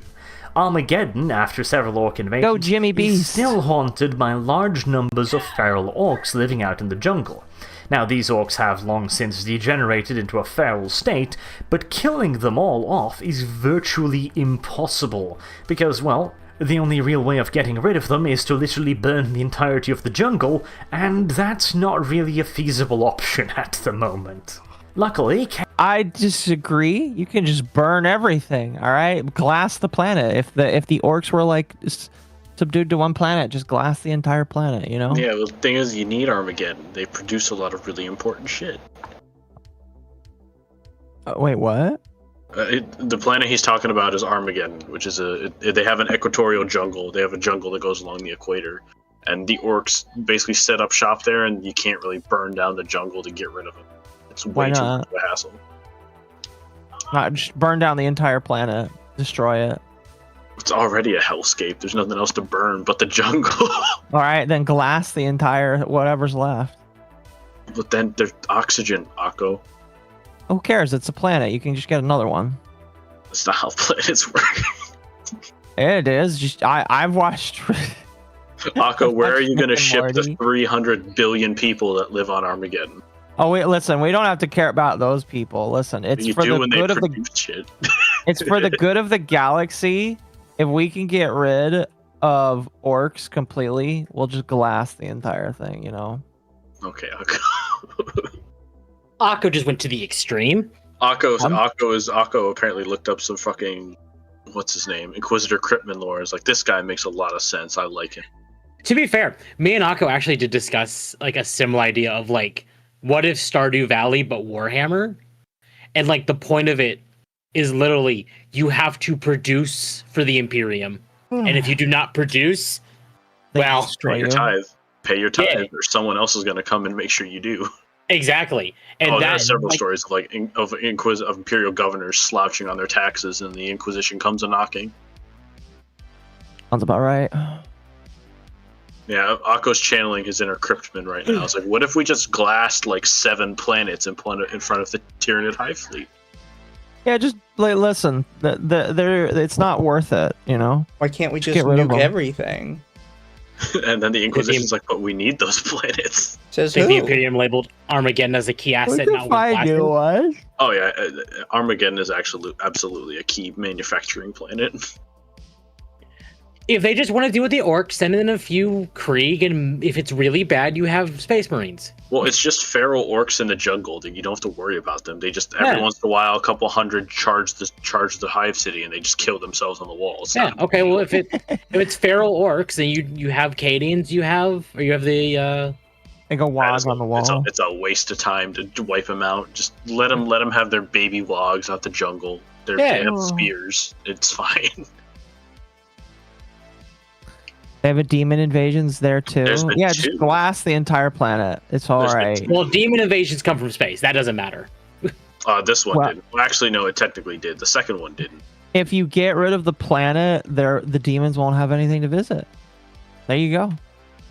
Problem solved. That's right. That's right. So if you destroy the planet, the demons no longer appear. So the demons will go to other planets. Yeah. Yeah, but like it's not my planet, not my job.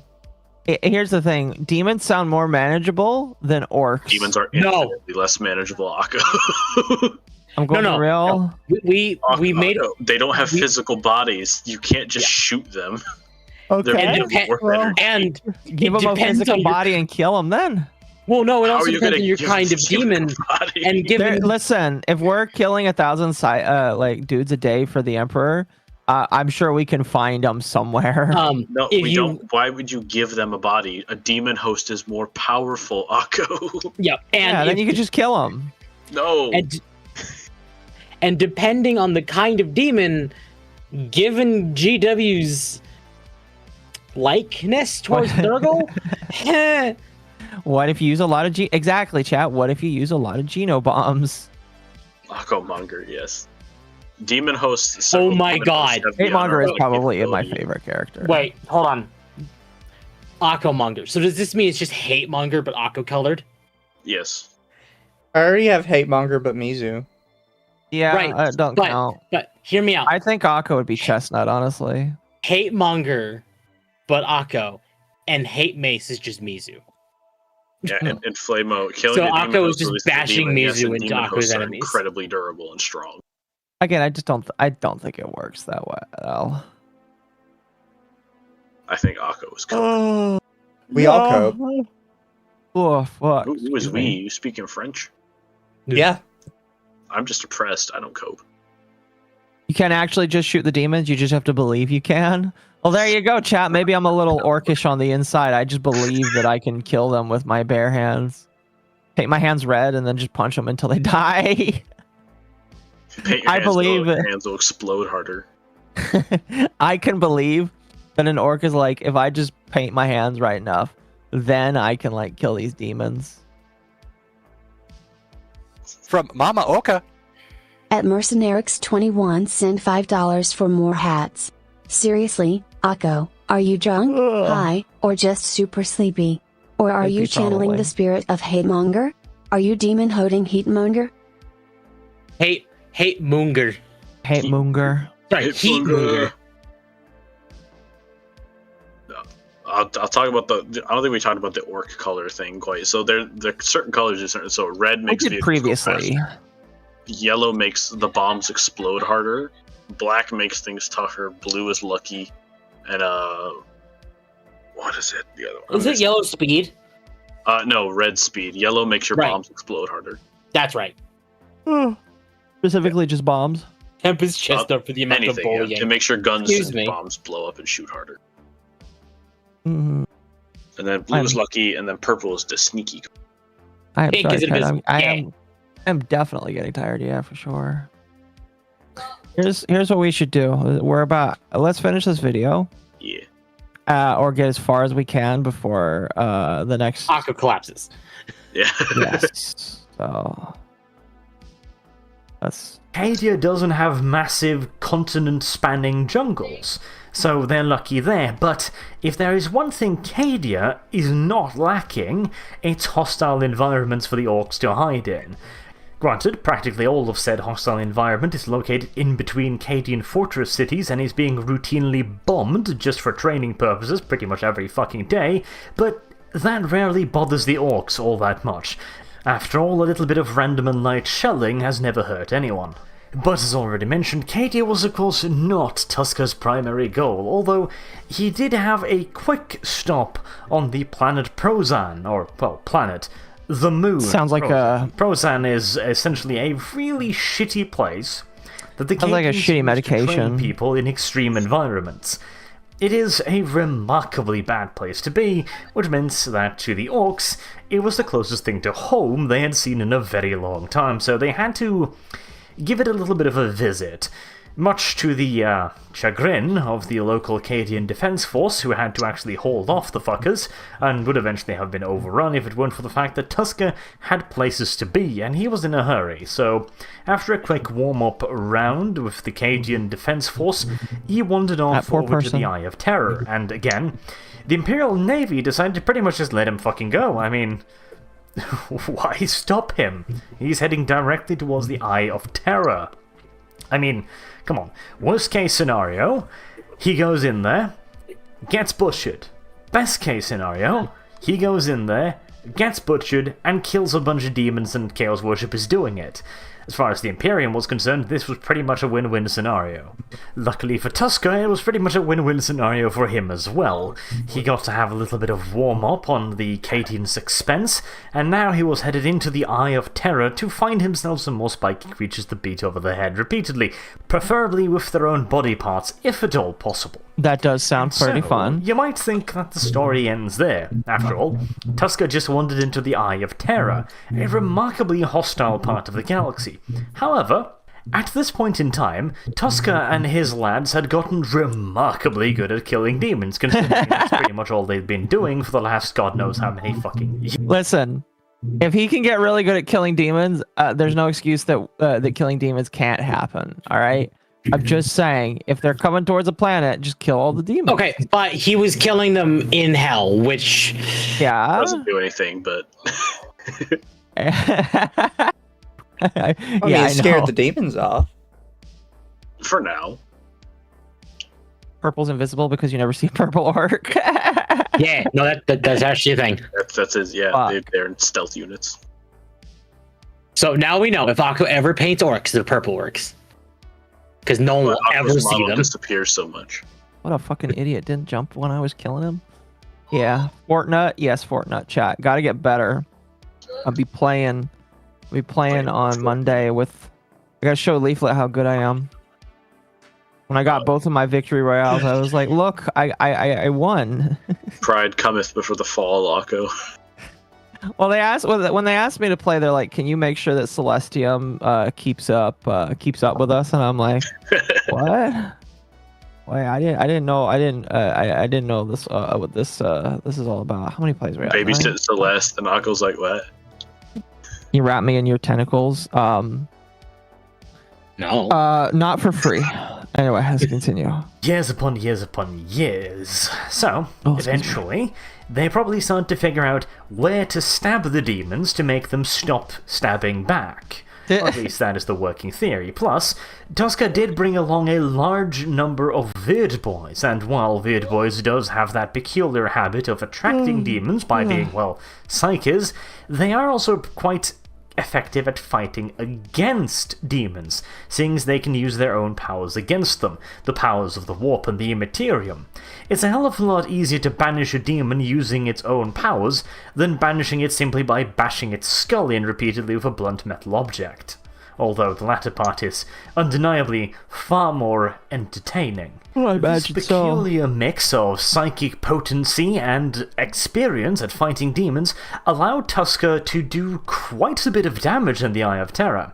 Now, granted, before Imperial Crusades into the Eye of Terror have also destroyed several worlds, or, well, destroyed being a fairly operative word here. Essentially, they cyclonic torpedoed the shit out of it, and then carried on, which doesn't actually have all that much of an effect upon the Eye of Terror, because, well, it is entirely up to the whims of the gods how many planets there are inside of the Eye of Terror. So, literally, Korn could just snap his fingers and voila, there's a new planet, so, you know, limited success, but hey. Tuska and his boys, however, had very different plans indeed. After all, just bombarding a planet from orbit is, first of all, cowardly, and secondly, fucking boring. And as such, Tuska and his chosen lads descended onto the planets below, and actually managed to pretty much conquer several planets, or, well, conquer. Violently ravage and then move on when That they sounds ran about out of right. opposition is perhaps a better way of putting it. Damn. And unlike the previous human crusades, the orcs had one considerable advantage. Whereas humans that landed on a planet filled with Slaneshi demons would probably be driven insane half by awake, it's okay. Slaneshi demons rampaging through fields made out of penises and trees made out of giant vaginas that bleed fruits of...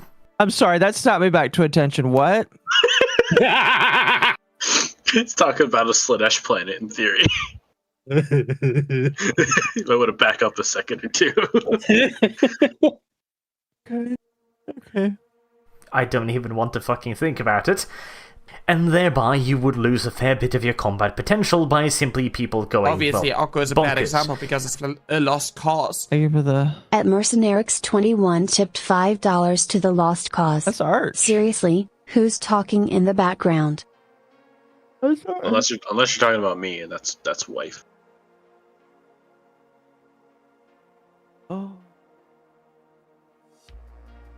Oh, fair enough. It could be about you. It could be. It very well could be. I don't know. I tried to adjust my mic. Don't have to worry about this. An orc will not stop and wander about the environment going like, oh, that's pretty scary, isn't it? No. Orcs will simply just kill anything that they see nearby that they think might be worth killing. If it makes a loud screaming noise when it dies, for example, that would be pretty damn worth killing. And if it so happens that the trees and the grass also screams when you kill them, well, that just makes everything all that much better, doesn't it? Despite this mental advantage, however, conquering demon worlds, or, well, once again, ravaging demon worlds, is not an easy task. There tends to be a lot of demons on a demon world. Shocker, I know. And there tends to be a very, very large demon leading the demon world. Additionally, Chaos Space Marines also have a nasty tendency of inhabiting these worlds, and they can be some pretty damn tough cookies to crack. And so while Tuska and his WAAAAGH certainly was making progress, they were taking a fair bit of casualties doing so, until eventually they landed upon a peculiar planet. Now again, navigation inside of the Eye of Terror is problematic at the best of times, so the orcs weren't so much navigating as wandering around aimlessly until they hit upon something, then they landed upon that something, in the hopes that there was something there they could kill. In this particular instance, it originally looked like the orcs were shit out of luck. There was absolutely nothing on the planet. No forests, no oceans, no civilizations, no buildings, no fucking nothing. What the orcs did notice, however, was that the ground was surprisingly squishy-wishy and tended to bleed when they beat it with their choppers and shot it with their shooters. Oh no. Now, in frustration, Tusker figured that, well, if there's nothing around, maybe there's something below us, and ordered the rest of his boys to let loose into the ground with whatever they had at hand. Choppers, shooters, grenade launchers, whatever the fuck they had, they were supposed to use that on the ground.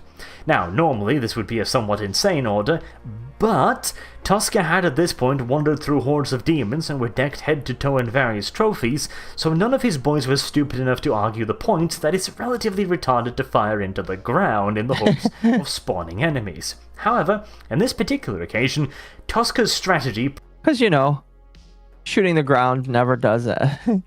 You never know. Maybe you just gotta get back at that Mother Earth, you know? Oh man, I'm tired. You can hear it. Oh yeah, goodness. I guess Fortnite has low fuel prices? I don't know what you mean by that. Proved to be a brilliant strategy indeed, because it turned out that pretty much the entire planet was one large chaotic organism, and now, since the large chaotic organism was under attack by a particularly nasty green virus, it produced its own version of human antibodies to prevent these little green fuckers from inflicting further damage upon it.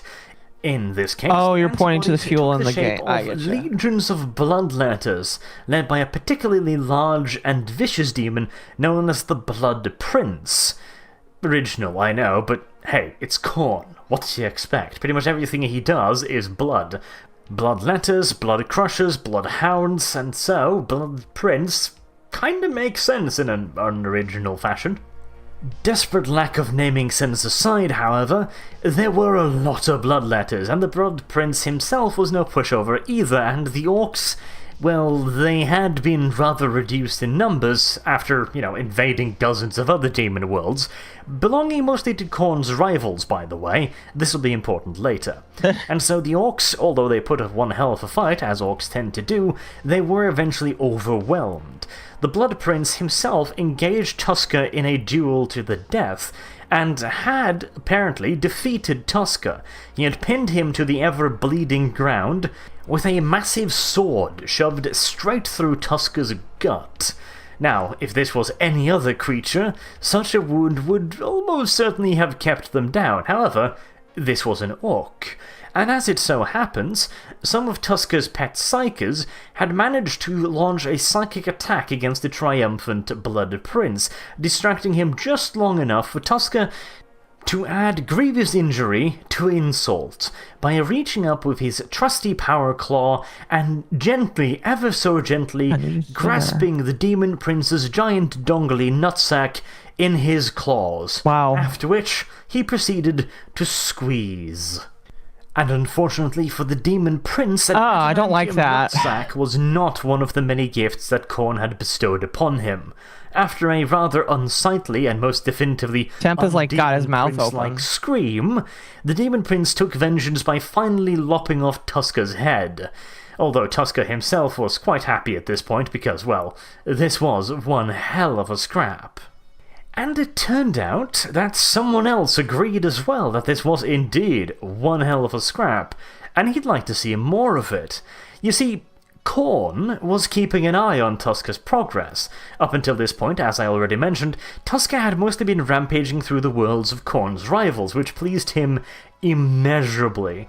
And now that he dumped down on one of Khorne's own planets, and made such a wonderful showing of himself, Khorne simply couldn't just let him die. And luckily, this being the Eye of Terror and all, Khorne had more than enough influence over this particular piece of real space to make damn sure that Tusker would be allowed to continue tusking for a very long time indeed. He made it so that every morning Tusker and his orcs would rise from their graves, or, well, their rotting corpses, and continue to attack the inhabitants of the very, Balmush for the Balmush god? Oh, gross, Chad. Additionally, orcs produce spores when they die, which means more orcs, which means that every single day there were more orcs. This, as you can probably imagine, annoyed the Blood Prince to no end, but Khorne found this to be fucking hilarious. and after he left the orcs on the planet for a couple dozen millennia to properly piss off his now less than favoured servant, he eventually granted the orcs the greatest favour that Khorne can bestow.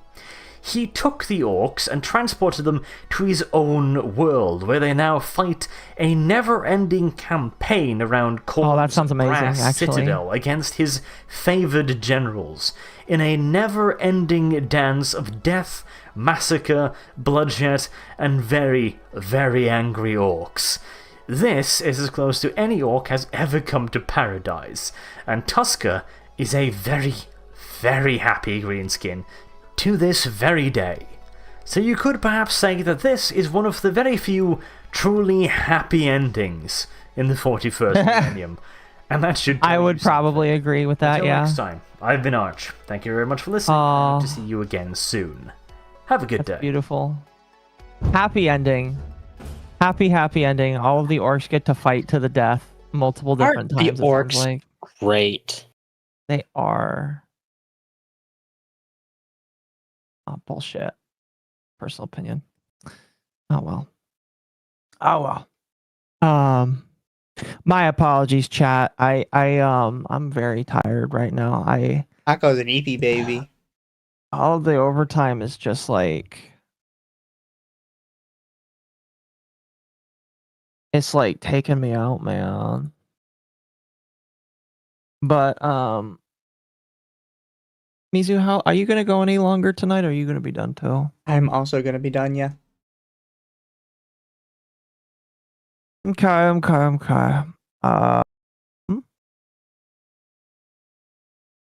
Did you see how they changed the UI?